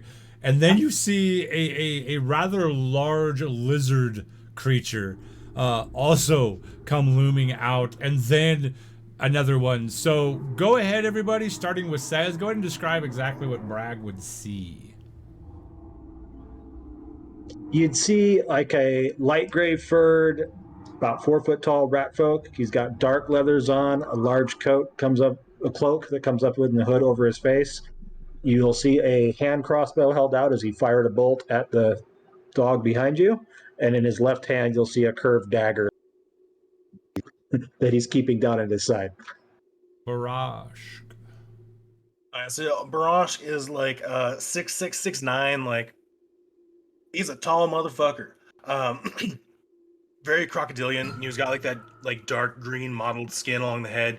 His belly is a little lighter, but you would see he's got like kind of a rough spun, very functional like robe kind of wrapped around him, something that can be easily taken off. And then he's got like a shield up in one hand, and you can see like the point of his spear underneath the shield as he kind of comes through. Erlina is you'd see probably the most like apparent thing is she's got white hair, frost blue eyes. She's wearing a purple cloak, and the clothes underneath are blue and white. And she's got the crossbow up and ready to go. And behind them, you see a much smaller, kind of blurred by the fog and the shadows around the wagon. You see a smaller, more rounded figure, maybe 3 foot in height, moving around behind them, but you can't quite make out any real details at this point on them. And the lizard one seems to has a grasp on your language. I will go ahead and let you go ahead and engage them if you would, but you do know that those hounds are bearing down on you. So do I get to take my shot? Yeah. I rolled a 21. 21, that will indeed hit. And for damage 7. Your shot lands and slams into the one that this thick dwarf is currently engaged in.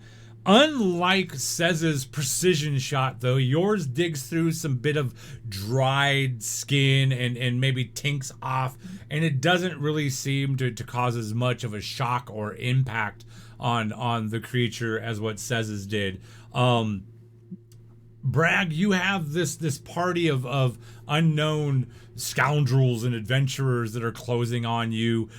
And you maybe draw in a bit to say something, and you're quickly reminded that you are currently surrounded by 3 of these bone hound kind of creatures. If you want to exclaim something out while they launch their attacks at you, you certainly can. I'm gonna shout back at Barash and Dwarven. What a strange group you are. And as these words tumble out of your mouth, this bone hound that's in front of you lunges forward, gaping mouth, its tongue in its mouth, but not attached to its mouth. It's attached to the fact that it appears to, at one point in time, have bitten through its tongue. And its tongue is rotted off, and it's now firmly implanted and hanging out the side of its mouth off of one of the teeth, mixed in with some bits of torn flesh, some of it rather fresh. The creature lunges up out. Oh, wow. Are we starting this shit already? This creature lunges forward. God, I'm gonna kill another one of your characters. I feel so bloody bad.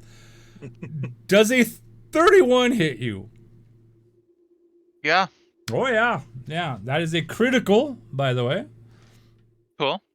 So the creature lunges out towards you. You were kind of locked into conversation with the lizard folk in front of you, and you would kind of, what a strange. And as you were saying this hound, its fetid breath closes around your face, and you feel its jaws like a bone trap just slam into you.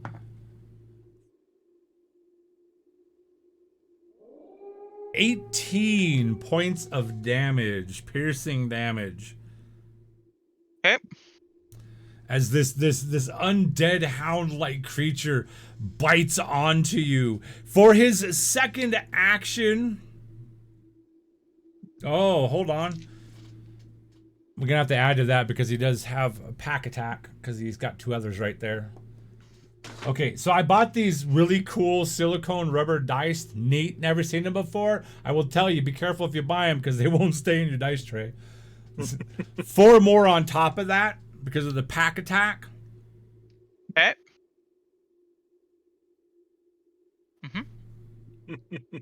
Yep. Oh, okay, hold on. I gotta look up. I'm dealing with a creature I'm not quite used to, and I want to see what all these rules are that this thing has. Like, I've never seen the rupture rule before. What the heck? You're saying rupture, and they're not quite to the point where they have it linked. It's not Is it an official monster? You want me to look it up on Nethys real fast? Yeah, I'm on Demiplane. Looking it up. Yeah, it's based off the warg. Warg? Okay. Yeah. It shows rupture and then 9, and let me see if it says it down below.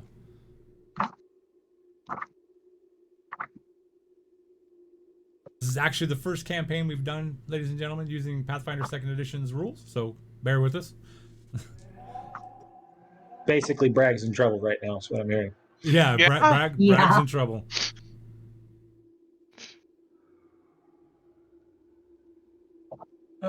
Monster Warg. Super Kim Bop, no. If you enter the word dice bag, one word, all lowercase, one time, it will enter you into the giveaway. Super dice bag, just one time. There you go. You're entered. We'll be doing that giveaway here in about a few minutes, like about 20 minutes. I've never seen it. It's not listing it anywhere on the website. Yeah, I'm not seeing it. Where are you seeing it under? Is it under the melee, under the jaws? Yeah, or? it's melee, pack attack, and then swallow whole. 1d6 plus 2 bludgeoning, rupture Oh, there 9. it is. Yeah. Oh, that is to get out of there. You have to do 9 points of damage, I believe. Oh, okay, that works. That we'll Yeah, go you with know, the that. swallow hole. Yeah, it's under the swallow hole is what it is. Yep. Okay. The listed rupture value from a single attacker spell, the engulfed creature cuts itself free. All right. Cool. So, Brag, this thing cracks onto your face. You can feel its teeth. That tongue slaps you on the side of the cheek, and you can this fetid breath just swallows your head, and you feel and you all see this enormous undead bone hound begin to lift the stout dwarf into the air. It opens its mouth like it's flicking up a piece of meat. Matter of fact, you may have all seen Brash at one point do this kind of a maneuver, very flipping up a piece of meat. And it does that with this dwarf. And you can see this dwarf's body slide partway further into its enormous mouth. But he gets kind of stuck. But you do, let me see here.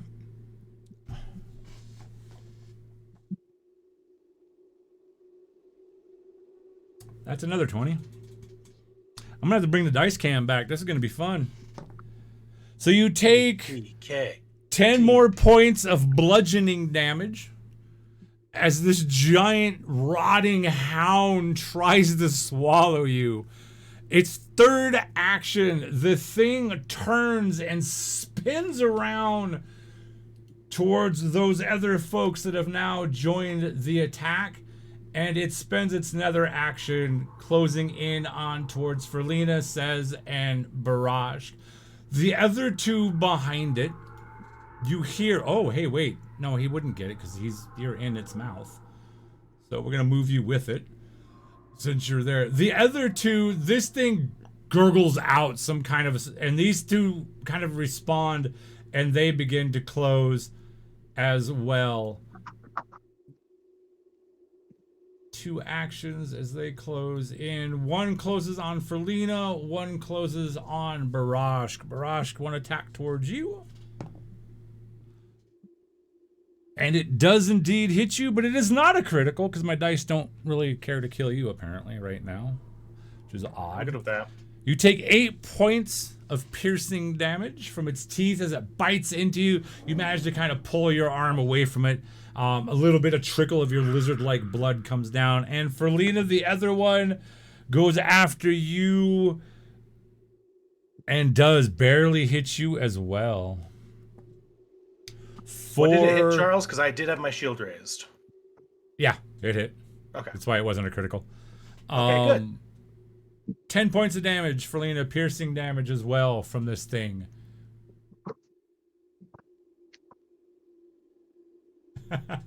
Crimson, animal instinct. Poor Bragg, no shit. Poor Christian. This is the second week in a row he's just gotten hammered on. What the tank's for. Yes, yes. So with the bone hounds out of the way, Ferlina. Well, since the little brats were dumb enough to come that close, and I prepared my heal spell more than once today, I am going to cast my heal spell, taking all 3 actions to do it, so that I do the 30-foot emanation. Ooh. This takes me back to the days when Pathfinder 1 clerics could channel. I was going to remind her, like, don't be Kayla in this situation. We're surrounded by undead. No, I'm not mace. swinging my fucking mace. That's a inside joke for everybody. The glaive's across my back. I'm not pulling it yet. Okay, so it does say, or at least I think it was in the book, it said that they can make a fortitude save, but Yeah, it gets a basic fortitude save.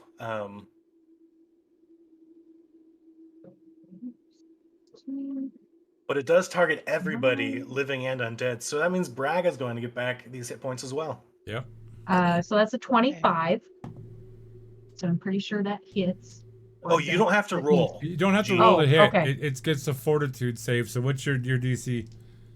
Your spell DC? DC is 19. All right. Roll me some damage. / healing. Speaking of swing their mace, there's llama vomit in the chat. Hi, Kayla. How you doing, Bubs? All right. 4 and 7 is 11. 11 points of damage. That is actually enough to down the one that Says had attacked, which would be this guy right here. So he is now no longer amongst us. This guy is And Bragg, dead. don't forget, you get that hit point back.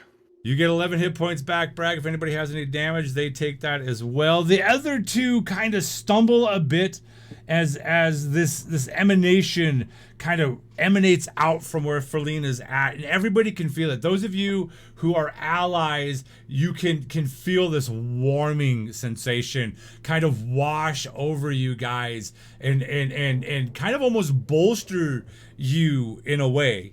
As she does this, and you can see that exact same energy just kind of shudder these creatures as they kind of shake and almost kind of take a half step back from the damage that Ferlina does. However, the other two do remain up, and you see that crimson grows, that glow grows in their eyes. Ferlina, what did you do with that locket? The one that looked like overlaid fly wings that the fly crawl out of. That one is wrapped inside a holy handkerchief in my pocket.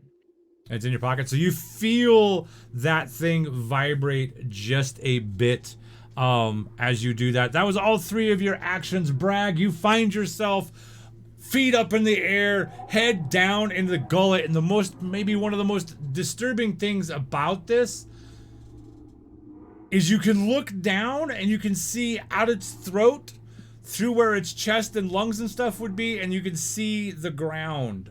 This thing is trying to swallow you. Your feet are hanging out in the air, and it's literally kind of trying to gulp you down. You have 3 actions, my paladin-y friend. Can I try kicking the bottom jaw?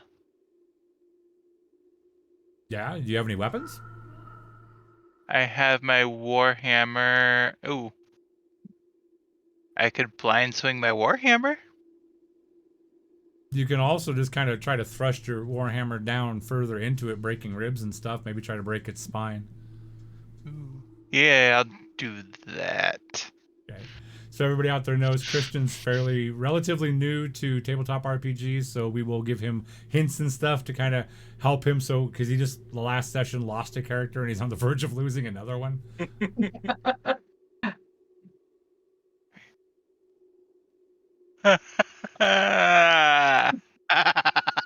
You did not roll a 1. That's definitely a 1. Are you One. freaking kidding me? 10 with the crit with the 1. Oh, so you try you get your warhammer and you kind of pull it off over and you kind of do a very rough kind of pushing motion to like trying to swing down and hit its and you hit there's things down there. There's bits of desiccated flesh that are dried and tendons and muscles and all this stuff and as you do that, the thing shifts and you feel one of its teeth dig into your hip. And you react to that and you lose your grip and you see your hammer go into the creature out of your grasp and it's now kind of caught back in by its hips and hanging out the back end of it. Almost as if this bone hound is now pooping out your warhammer. Hey. That's one action. Mm-hmm. Also one paladins attack. So have, your like- next attack's at a -5. Don't paladins have special stuff they can do against critters? Kind of. I had Not on regular the attacks, though. mental image of the dwarf making the same sound that Christian just did and going, huh, after dropping the Yeah, for sure. For sure.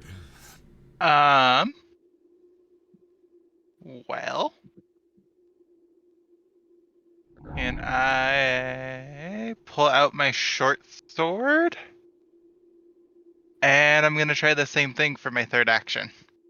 All right. Is that a right. -5?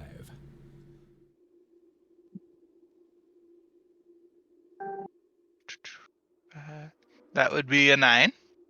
That would not, but you don't manage to lose it though. You kind of poke down in its throat, and you don't hit anything. You maybe tick off of a spine, a piece of its spine, but you don't do anything that would lend it to be any more damage. We come all the way back full circle and says, there are 2 bone hounds remaining. One has the dwarf in its gullet and is trying to swallow it. The other one, both of them, you can see that they've taken marked damage. It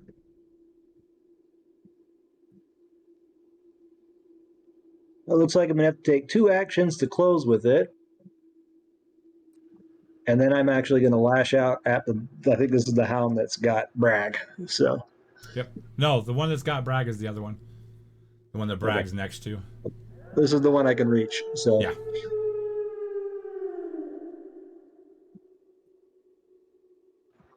That's only going to be 15.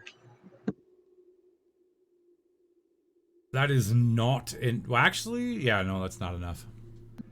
Okay. That's Actually, no, my turn. hold on. Actually, they're engaged as well, so no, they're flat-footed. And you said you rolled 15? 15. That's enough. All You hit right. 'em.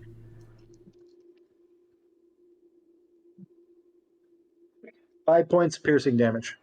5 points of piercing damage.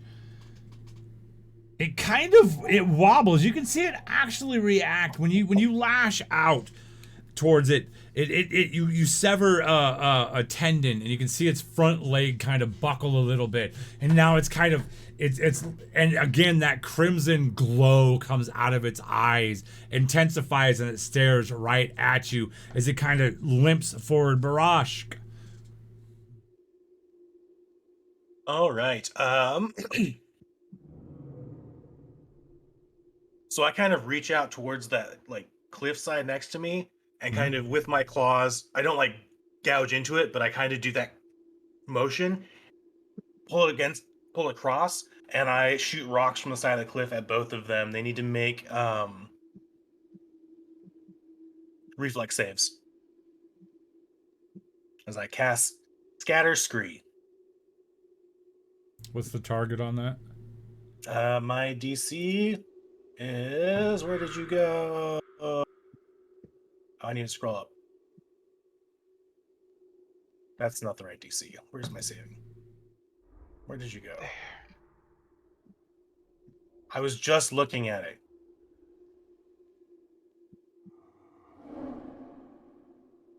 $18. There we go. Okay. The one with Bragg does not make it. The other one does. Okay, so he'll take half damage then. Okay. And then the ground at their feet is now difficult terrain. And we are 3rd level now, aren't we? So that is actually going to be 2d4 damage since cantrips auto heighten. You son of a bitch, get out there. All right. So that's going to be a total of 7 points of damage. So the other one would take just 3. All right. And then for my last action, I will raise my shield. Okay. And do it. I take 3 points of damage as well. No. Okay. You do not.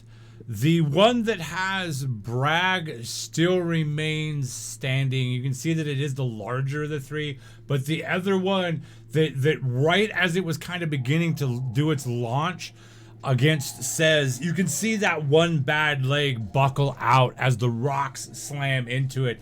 And rather than being able to launch itself up, it kind of comes up and kind of turns to the side, hits the ground, and ceases to move. The only one of these creatures that's still up and moving about is the one that has the dwarf, that has Bragg in its mouth. And we are going to take our break at this point, because I'm going to let the drama build before we kill Bragg. Before Bragg gets free. So everybody out there in internet lands, thank you for tuning in. Thank you for watching us.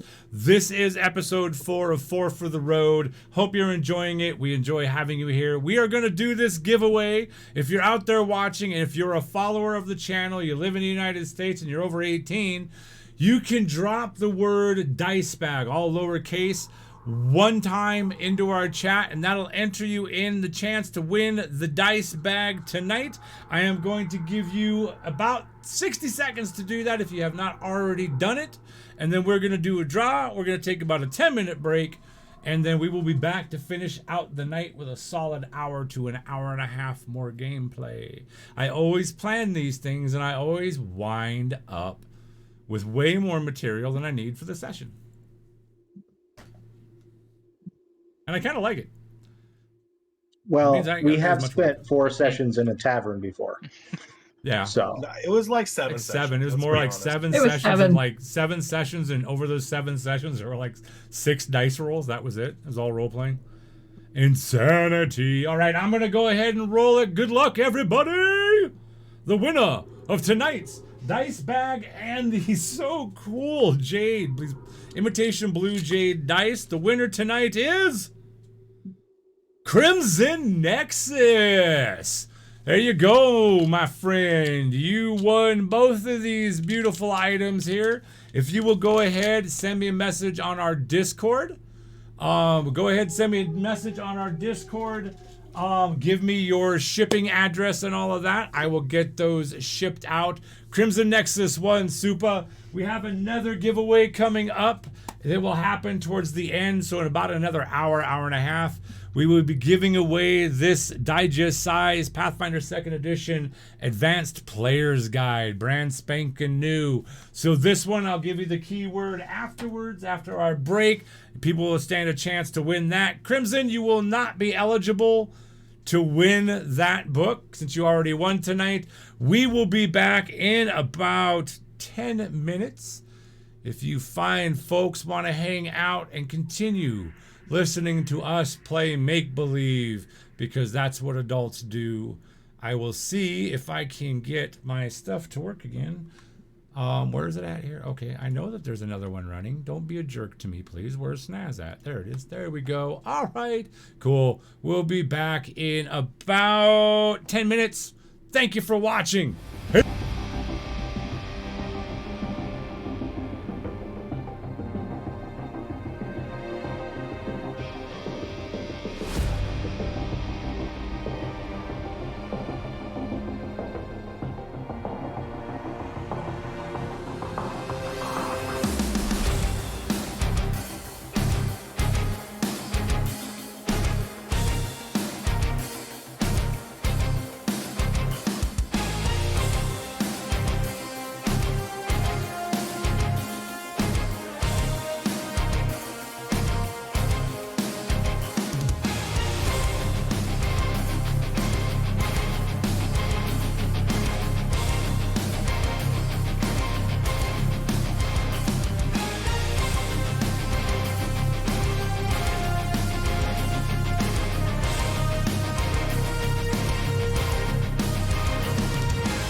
And just like that, we're back from our break. Thank you guys for hanging out with us.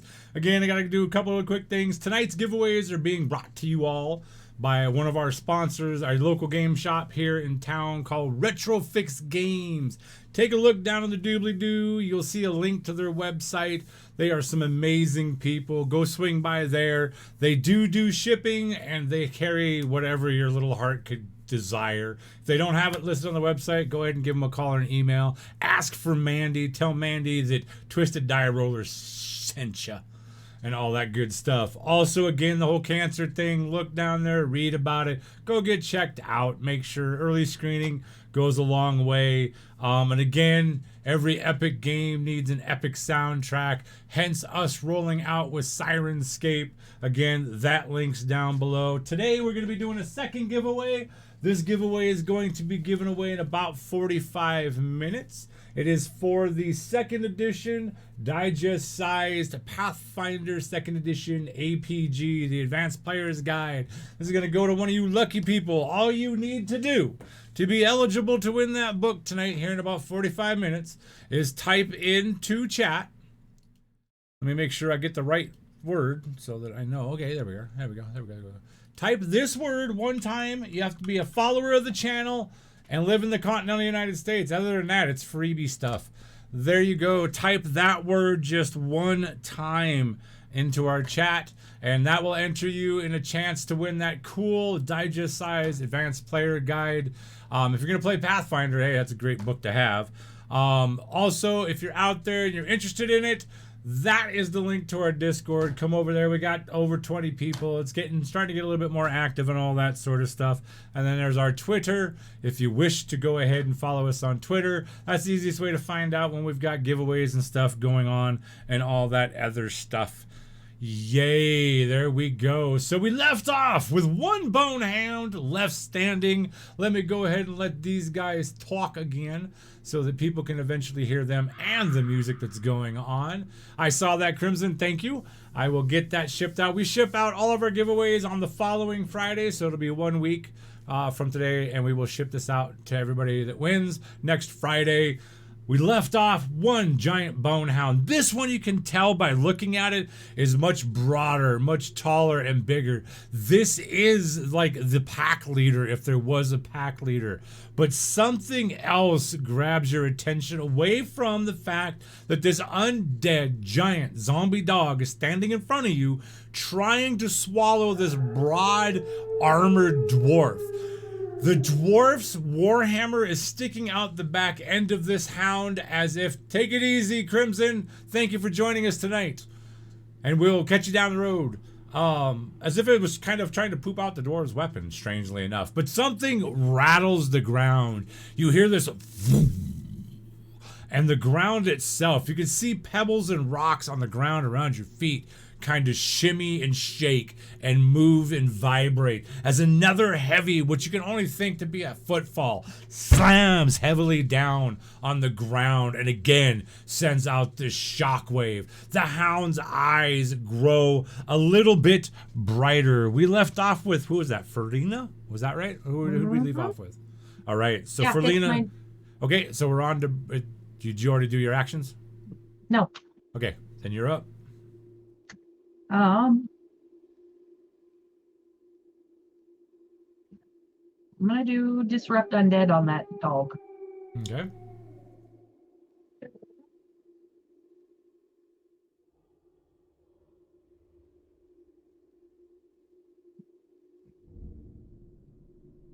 That's my spell casting.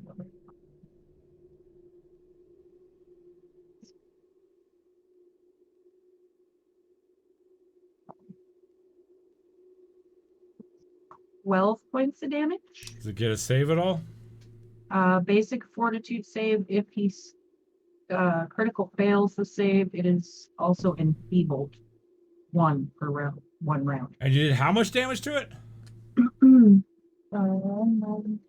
3 is 12. 12 points of damage. How do you want to do this? I'm gonna say that as I say the spell, reaching my hand out, you see like a blue and white swirl of lights come out and just slam into the side of the bone dog, and he just kind of. And with that, the bone dog, the creature that you guys have been, these creatures you guys have been fighting now for a couple sessions, that one, again, like the one that happened back at camp, its bones begin to shatter and it falls to the ground. When it falls to the ground, its jaw separates and it releases the dwarf who is now laying down upon the ground. And you all hear this, that was a bit close. As you hear that coming back from behind you by the wagon. Did you find your loot? I haven't exactly been out looking around. Spidernos, this is a homebrew set in Galarian, so we are using Paizo's world, but my writing. So this is not an AP, this is a homebrew. And by the way, welcome to the channel. By the way, I know that's your first time chatting with us. Welcome. Nice to see you. Thank you for taking even a couple seconds of your time to join us. Anyways, yes, I can't. No, and you can, as you kind of glance back over your shoulder, you see a little, like that little foppish hat, the giant yellow feather sticking out, but you can see Faustus back there at the edge of the wagon. You can see Faustus just kind of poking his head up, his eyes, big bushy orange brows. I feel much more secure here. Is it safe? And as he says, "Is it safe?" you hear this hit the ground, and rounding the corner up the road, you see a figure very similar to the one that you saw back at your other camp, except for this one isn't wrapped around the waist with the exploding barrels and things that one was. This one's carrying a giant, what appears to be mace or a morning star in its hand. Very much, if you can kind of picture a rusted version of the weapon, like the flail-like weapon that was carried by the Witch King of Angvar in Return of the King. Very much like that, and a shield the size of a large metal door in the other hand. It steps out around the corner, and you can see the chained flailed mace kind of digging a route behind it in the ground from its sheer weight as it comes around. But it's far enough away that you're not immediately threatened by it. And you can see Faustus's eyes kind of get big. He raises up out of the back of the wagon a little bit and points kind of out in the direction down the trail. And you can see the blood. The loot. You can see the blood drain out of his face as his eyes roll back and he faints. And you can hear him crash back into the wagon. Oh, Jesus.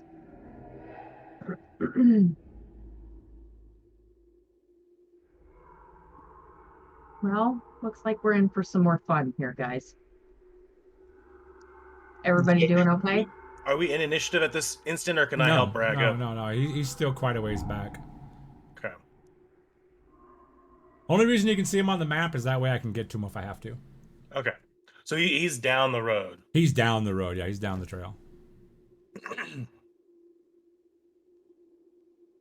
Bragg, you're laying there on the ground, half devoured by this bonehound. What was that?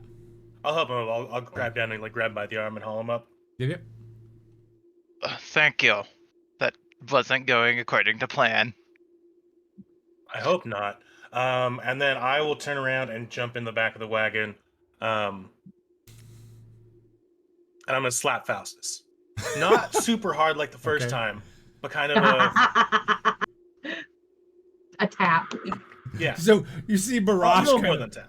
Barash jumps up in the back of the wagon, planting a leg on each side of the small gnome's passed out body. And Barashka reaches down and just kind of gently does this, but Barashka is a big lizard.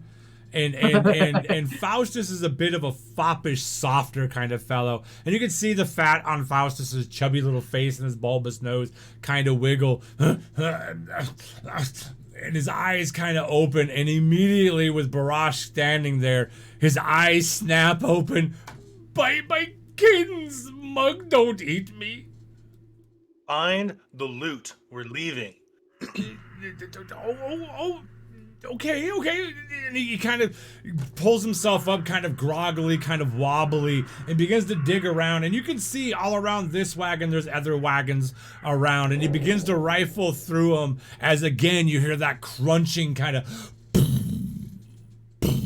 sound from further down the trail, coming closer and closer and closer towards you. How quickly is this guy with the big ass shield coming? Like, is he kind of trudging down? Like, He taking his time, or He's taking his time. He kind of like does like a step and then another step, kind of stops, wrenches the mace forward and looks about in the trees. He doesn't give off any indication that he's aware of that you're there, like he wasn't summoned. He's just like almost a patrolling mindset, kind of looking from left to right off in the trees, that sort of thing. And you do notice a faint glow, a faint outline around his eyes, that same crimson glow.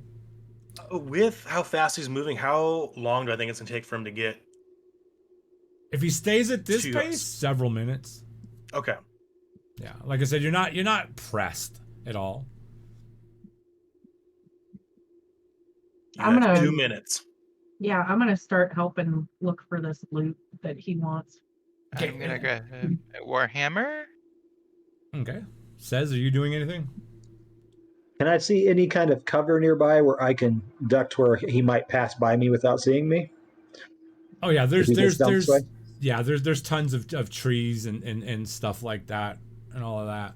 As a matter of fact, I am actually going to pull off of this map because we're not needing it at exactly this moment. But yeah, you find trees, stone, rock, bushes, brush. It's fairly there's a lot of overgrowth and undergrowth and coverage and stuff like that. You're easily able to find a spot where you can set up like an ambush kind of area. And you actually notice that the trail does go between the two higher points of not really cliffs, but a kind of a small canyon, and you can get up on either side of that, tuck yourself away for like a possible ambush and all of that. Faustus kind of begins rummaging around looking, and you see off to the left-hand side, kind of tucked over by some bushes and all that, you see a small painted wagon, much smaller than the other ones, and it kind of clicks that, yeah, this overly painted, overly done up wagon would more than perfectly suit somebody of Faustus's standing. And you see Faustus kind of, and it's kind of sound, and Faustus raises up, and you hear this joyous exclamation come out of, "It would appear that I have found it! I have found it! You're all heroes! I can perform!" I do the low growl at him. But this is what we came for. I'm You not really gonna wanna die? play it. I know better than that. Shut up! And he kind I of will still slit your fucking throat if you do not shut up. and Faustus again, the color drains out of his face, and he purses his lips very thinly, and kind of holds out like. And he kind of jumps down out of the wagon and makes his way back over to you. Just a nod or a shake. Did you find the money as well? I'm going to do a quick once over of the bigger carts. Anything useful? Rope daggers. I'm not looking for anything like specifically valuable, just things that might be useful. Yeah, I mean, there's anything that you could find that you would expect a band of adventurers, mercenaries, that kind of thing to have. When you guys were walking through the forest, Faustus did tell you that you know he had basically hired this band out of Almus to help guide him up into near Mathos and up into Crystalhurst and the Fangwood. You guys, having recently come from that direction, having served in the Gravelands, coming south out of there, you know that yeah, it would be wise to hire somebody. And as he imparted to you that they got to this point, they had found out or had heard tales that there was a set of ruins with riches that was uncovered in the area, and according to Faustus, the rat bastards left me with nothing but a pair of guards. And you can see the dead bodies of a couple very, very ill-equipped for the situation men-at-arms. So if you can, I mean, basically any kind of regular gear would be reasonably found here. Okay, so like anything kind of common, low level. Yeah. Okay. So While he's they're going through- searching. Go ahead, Danny. While they're going through that stuff, I'll have actually positioned myself up along the cliff top, watching this thing as it's getting closer, and stealth to try to get the drop on it if it gets too close.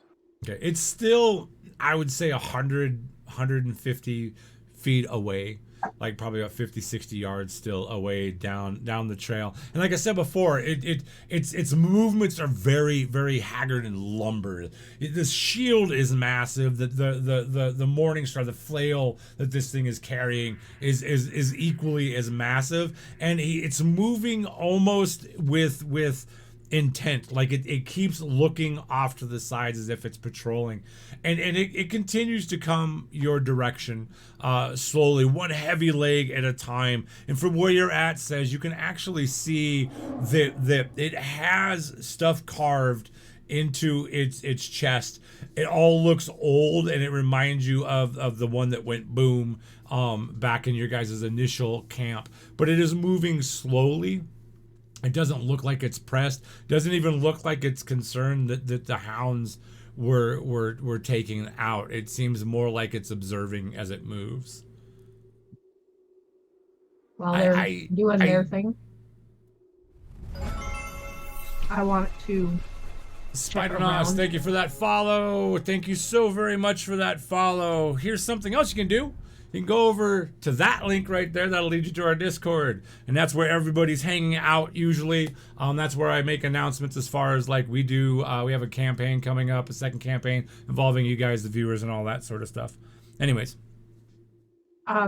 Since Barash gets checking out the wagon and says he's keeping an eye out for us, I'm going to check around the wagon because, I mean, mercenaries sometimes take their packs out of the wagon and have it next to them or what have you. Just kind of checking for items, I guess, seeing what they had. Like I said, this camp was set up rather hastily. You could see signs of battle around it, but you don't see any of the people that Faustus had told you. He mentioned a dwarven warrior named Darsil. He mentioned a human wizard named Paris. He mentioned a roguish chap, a Tobin, and also a priest of some entity named Greya. But you don't see any signs of them. All you see laying about the place are the bodies, the remains of slaughtered lower caste men-at-arms. If you looked around here, you could probably find 10 fairly common items that were listed like in the player's handbook as far as gear. Your everything else that might have been like important, like magical stuff, they would have probably taken with them. Okay. And are the wagons marked in any way, like with any owner symbols or anything like that? Okay. Nope, not that you can see. Alrighty. Well, guys, can we move this along and get the hell out of here? I would like to bring up something that might be a bit curious to you. Indy says they lost audio. What? Can anybody out there hear me? I'm getting audio. Audio on all of us, or just Charles? Hey, Indy, that might be on your end because everything on my end is telling me we have audio.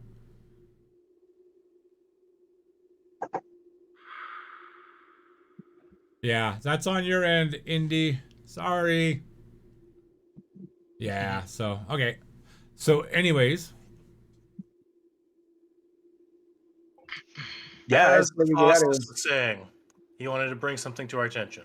I happen to know for a fact that down that road is not the way to the ruins. If you would like to see where the this band went to, there may indeed be more. Why do we care about them? More treasures. Well, they have my coin. My coins aren't anywhere to be seen. It's a small chest of coins, of valuables. I would like to pay you, but I mean, if you would rather not, that's fine as well. If it's away from that thing down there, I'm okay. Some cover would be good. Yes. And he points off to the left. And you can see where, like, kind of back over to where his obvious wagon and stuff was at, and he points off in that direction. And when he does, everybody. Well, actually, hold on. No, everybody sees it. You all see when he points off that direction. You see another one of these obelisks, these stone carved, like, shorter pillars tucked up into some trees, and you see another one broken on the other side. These ones are capped with a what appears to be a metallic substance on top of them, and are different than the first one that you saw. But again, it's some kind of a marker in the trees, maybe about 50 feet off to that side. What the heck are these things? Does it appear to be the same sort of language as I was seeing on the other one? No. I don't have a clue.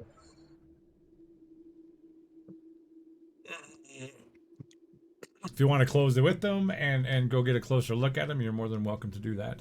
And that was kind of in the direction he was pointing, correct? Yeah. Yeah, I'll kind of take a closer look as we approach them.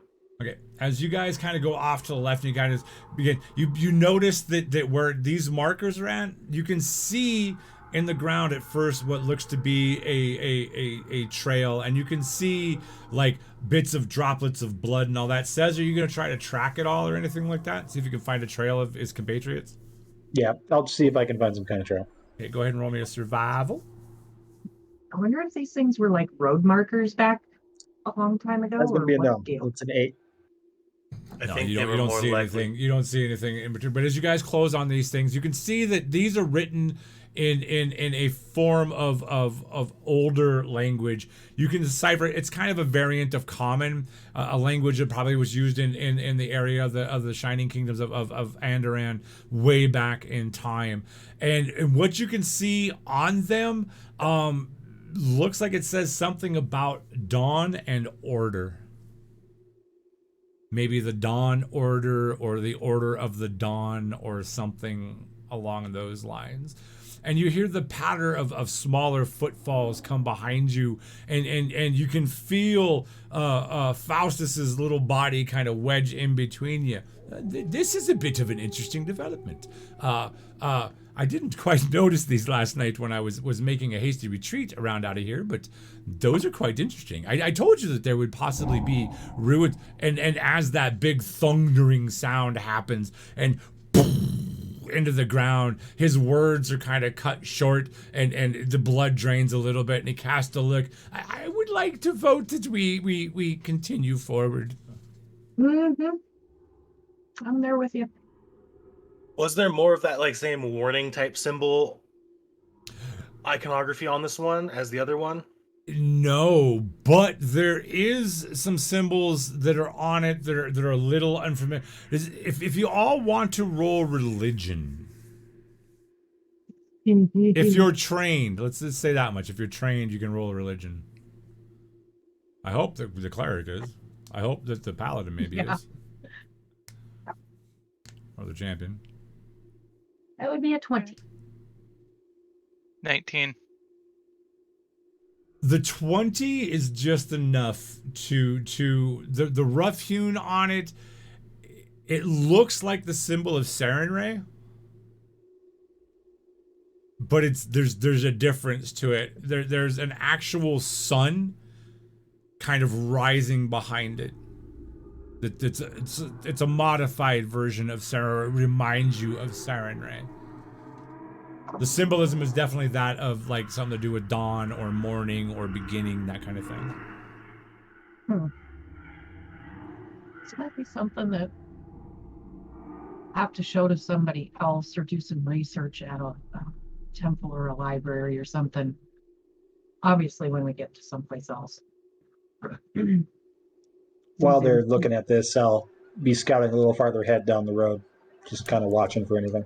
All right, you go a little bit further down the trail, and the fog continues to swirl, and the trees begin to take a little bit of an often odd feel, as where you're used to trees in the wild kind of being, interspersed in no uniform pattern. You begin to notice that the trees on both sides of this thing go from being these pine trees, those kind of trees, to being more of like oaks in that, and they're spaced evenly, as if leading down the path, like these were planted here hundreds of years ago or something to that effect. As you kind of make your way going, you all hear, coming back from the way of the original of the camp where that heavy thing was, you can still hear it moving, but now it feels like it's moving away from you, like it's no longer necessarily going all the way towards you. But you do hear off in the distance behind you some baying and some hollow, empty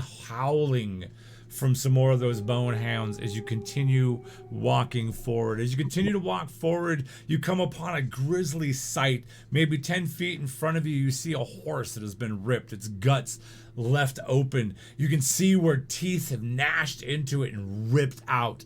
And you see some other markers. And underneath the horse, you see a very stout figure, helm kind of crushed into its head, and its skull kind of exploded out and blood sprayed out from it. And you kind of notice one set of footfalls stops, that of Faustus. I'll turn to look at him. And as you look at... Go ahead, Barash. Oh. Yeah, I just kind of glance over my shoulder at him, head kind of cocked to the side. Berlina and Sez would recognize the expression as kind of like the Rock's eyebrow raise. Faustus points at this thing, this point of battle, and again he goes white. That's one of them, and you can see that he's kind of shaking a little bit, and that is indeed that's and he kind of almost like mindlessly flicks his hand back and pops open the case, and in one fluid gesture pulls forward this loot, and the loot comes around, and you can see that this thing is immaculately carved. This is, you don't even have to know like musical instruments and stuff. This thing is definitely heirloom worthy. And his hands almost aimlessly go to pick a string, and he stops, and he kind of looks over at Barash and pulls his hand away, and I have a very bad feeling about this. Maybe we should give up on the ruins and find maybe a nice tavern. I mean, there's travelers' inns around many of these, and he stops, and and at that moment the breezes shift a little bit, and you smell the insides of this horse that have been ripped open and gnawed upon. You can smell the brain matter coming out of the dwarven warrior that once was on the back of this pony or this horse. There has to be a traveler's inn, correct? Why didn't you stay there then? Well, I don't know if there is. And I will turn and start walking towards the ruins again. Oh. Faustus, if we go back, we're going right back towards all those things we just left. It seems as though I am stuck between the proverbial rock and a hard place. I'll start I walking. could probably too. lift the horse for you, so you could be stuck between the ground and the horse. No, that's quite. Lead on. As you all continue to make your way down the trail, 15, 20 minutes at time, is there any exchange? I mean, there's the three of you. I'll be and having a this... conversation with Bragg and Dwarven, Okay. kind of introducing, explaining who we are, what we're doing here. Let's go ahead and role play that then, if you will. Okay. So, are you part of this group? I guess I've been by myself for a while, and then I kind of just do the dusting off thing. What happened back there? I You guys don't taken by know. surprise? I don't know. You stumbled onto that, Bragg, like Okay. well after the fight had happened, Okay. and then they kind of ambushed you. My name is Brash. I'll kind of do like a short bow to you. More polite. You can tell it's very awkward, and that I'm not quite sure the proper way to um, address. Converse. Yeah, like it's. I've seen people do this, so I'm gonna do this because it's probably polite and I'm off-putting. And you seem useful versus Faustus, who seems useless. Useful Oh in what God. way? As this happens, I'll turn to Ferlina. Did he just bow? I've never seen him Apparently. bow Not like a before. full bow, but kind of like a nodded head, And polite. I'll do the same thing back. And neither of you guys speak Dwarven, right? No. All right, this is fantastic. I'm Barashk. My companions Right. here are, and I kind of just gesture with my head, Verlina says. I kind of wave when he says my name because I caught that bit, nothing else. I wave back. Such weird companionship you have. How do you mean? They I seem to just be utterly normal. it seems strange to me. I've also only been out of the Five Kingdoms like for the last 2 years, and it's been 100 years since I've been above ground. What caused you to leave your home? I don't want to talk about it right now. It's understandable. Bragg, Um, you hear empty, hollow footsteps kind of off to your right. A familiar sound. These aren't footsteps of booted feet on forest floor. These are booted feet on stonework in dwarven halls. You hear the creak of a chainmail hauberk, a shirt. You hear the lifting of a visor to a helm. Maybe the setting down of a rounded wooden shield. Bragg, my old friend. No, what are you doing? And I kind of turn. You're close to where the dead are buried once again, my friend. Yeah. are Yes. you saying this Maybe, all out loud? Yes. maybe, my friend, we'll be reunited in the near future. It's not time for me to go. That says you. It wasn't my time to go either. But you just got caught in the wrong place at the wrong time. And as Bragg kind of looks off to the side, Bragg, you hear booted metal footfalls leading away.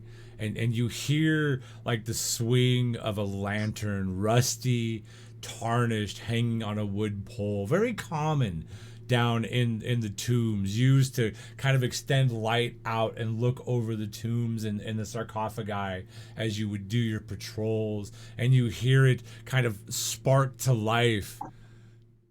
See you in the future, my friend.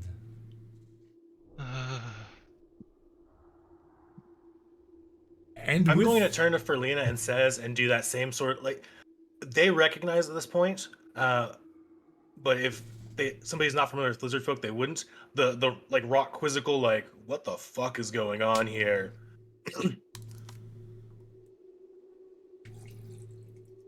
When he turns back to me, who are you talking to? A dear friend who's moved on. The dead? Just one ghost, yes. And I just drop it. I kind of nod understandingly, and I don't tell anybody else anything. As this conversation transpires between Bragg and Barashk, are Sez and Felina gonna add anything to it? Well, they're talking in They can't Dwarven and we don't understand Okay. it, so no. You do hear as they're lost in their conversation in Dwarven, you do hear a bit of paper moving around, and as you cast a look back, you see Faustus standing there with a quill and a small journal-like leather-bound book. And you can see that it has an inkwell built into it. You can see him dipping the quill, and he seems to be writing down some of what transpired or what is transpiring. Excuse me, my newfound dwarven compatriot. Does your friend have a name? It's none of your concern. Are you sure? I'm I sure. have the ability to make sure that names are never forgotten, you know, as a minstrel of my caliber is wont to do. I pull out the warhammer and look at him again. It is none of your business. I think that you're going to fit right in. As he closes the book, stoppers it, puts it back inside of his holding container. Damn. Have you guys heard of like baby crocodiles and alligators making that little like laser sound? Yeah. You kind of hear that bubble up from Barash's throat, and you two would recognize it as him kind of chuckling or giggling. Was that also all in Dwarven that Faustus just had with Bragg? No, That that was no? actually uncommon. No, that was uncommon. Alrighty. Heading down the trail here because this is just too And weird. as you continue your way down the trail, you all notice the uniformity of these trees. Like some of them are dead, some of them old. All of these are very old trees, every single one of them. And they line in a row going down, and you begin to come across signs of battle. Blood splashed up against trees, an arm laying off to the side, another dead horse, a dead pony, a donkey, things like that. Some dead men at arms and all of that. And eventually this pathway kind of opens As we're up. going, I do want to kind of do a quick once over the bodies. He kind of described the small chest of valuables. I'm gonna like saddlebags, any backpacks or anything like that. Go ahead Just and a roll quick me a once over. perception. Roll me a perception. That's gonna be an 18. Okay. Let me do this really quick. Dun, dun, dun, dun, dun, dun, dun, dun, dun, dun, dun, dun, dun, dun, dun, dun.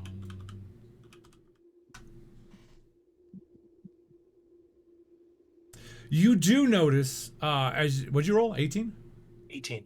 Okay. You notice as you're kind of scanning as you go by, nothing that matches what would indicate a small chest of coin or anything like that. But as you're walking by, you do notice on one of the figures kind of laid off to the side, you see a woman. You see this golden blonde hair, a bit of a ponytail, like braided behind it, matted with blood. You can see like the bottom half of her jaw has been ripped free by something, and you notice several puncture wounds on its chest. I will go ahead, if you want, you can go ahead and try and identify that with a nature roll, but you notice near her face, just hanging off of her face, on probably had a small coppery golden a chain affixing it. It's been snapped, and they lay off to the side is a pair of gold and coppered, finely engraved brass looking goggles. And you can see that they are very thick, very heavy lenses, and that there's a flame pattern engraved on them. They look like they could be valuable. Glass in and of itself could be. What did you roll? 12. 12. The puncture marks are very bird-like. Okay, so like something was pecking into her. Yeah, something large was pecking into her. Okay.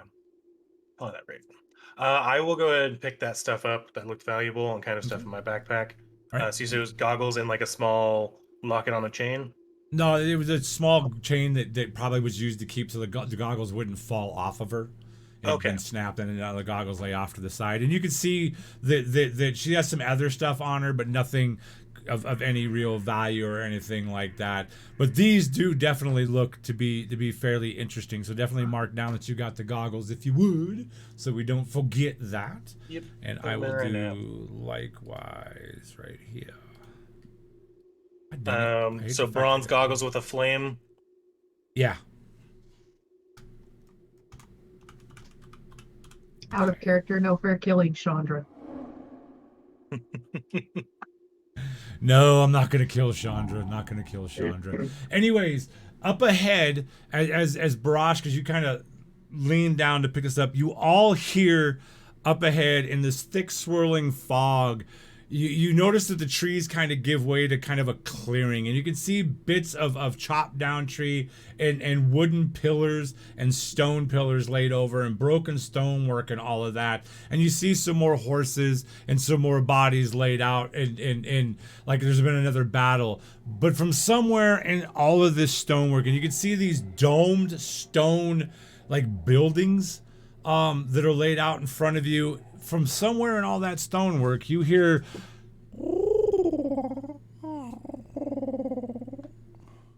and then that is followed by a snarling kind of, if you can imagine the mixture of a very large angry bear and that of a bird.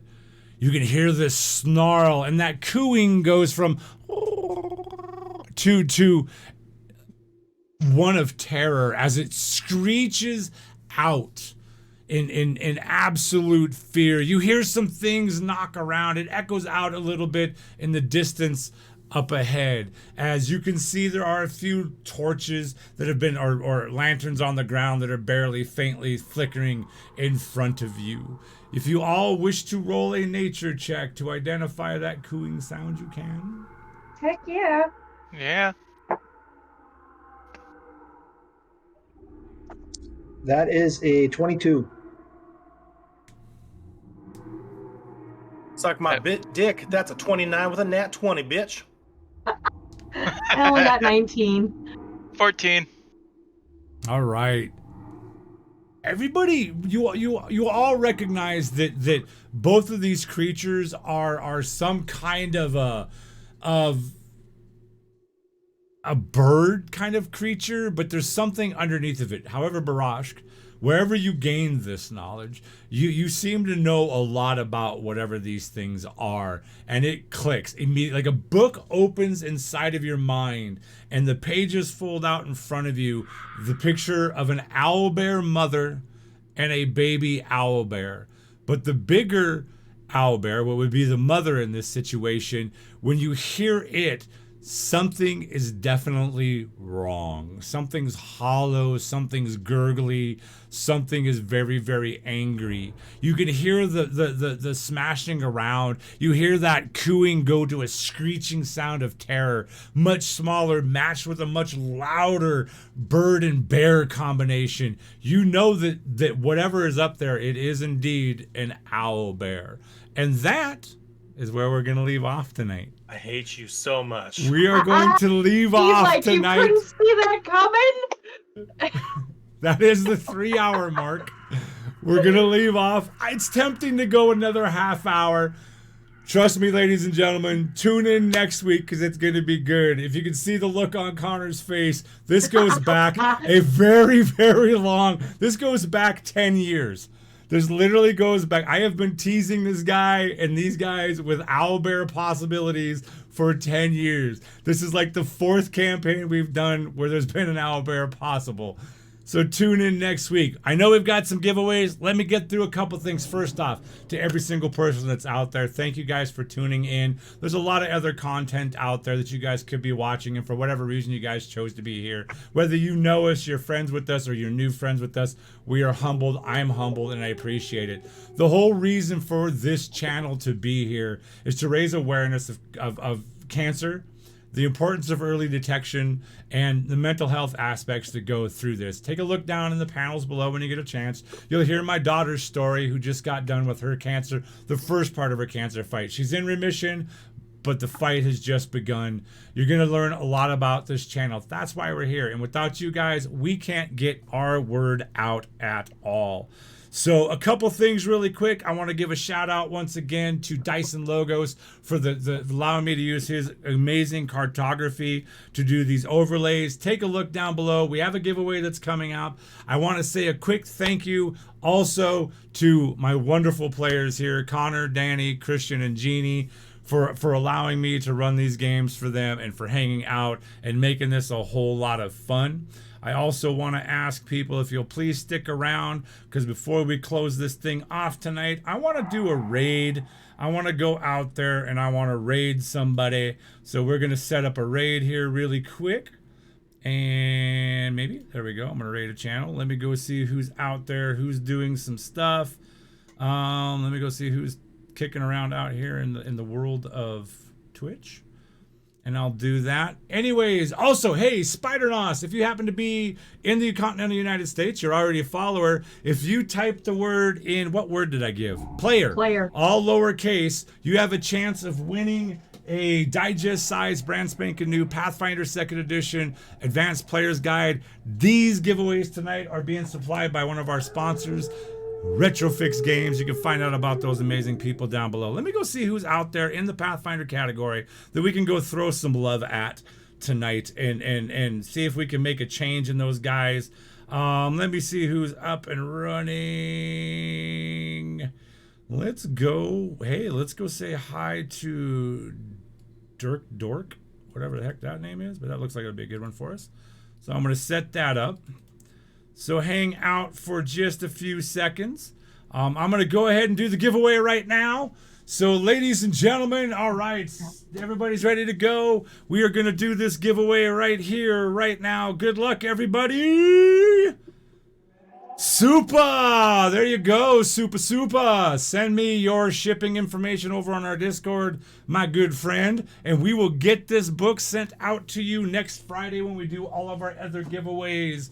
Again, take a look down below in the doobly-doos, ladies and gentlemen. I want to thank everybody for coming and hanging out with us. I'd like to thank everybody for having fun. This has been a blast. We will see you. There is no stream tomorrow night. No stream until this coming either Wednesday or Friday. I'm working on a new schedule, trying to get some stuff finalized in since we are now in Galarian, and I'm doing the Paizo push and all that sort of stuff. We're going to go raid these guys over here named Dead Rock. Or Dirk Dork. Hang out, hit that join the raid button if you guys would. I'd be super appreciative of it. In 10 seconds, we're going to go over and raid these guys. I got 4 people, 7 people. Come on, everybody. Get involved. Let's go show these guys some love and see what they're up to. Here we go. We're raiding away. And thank you guys. Peace. We'll catch you guys next week. Peace and happy gaming.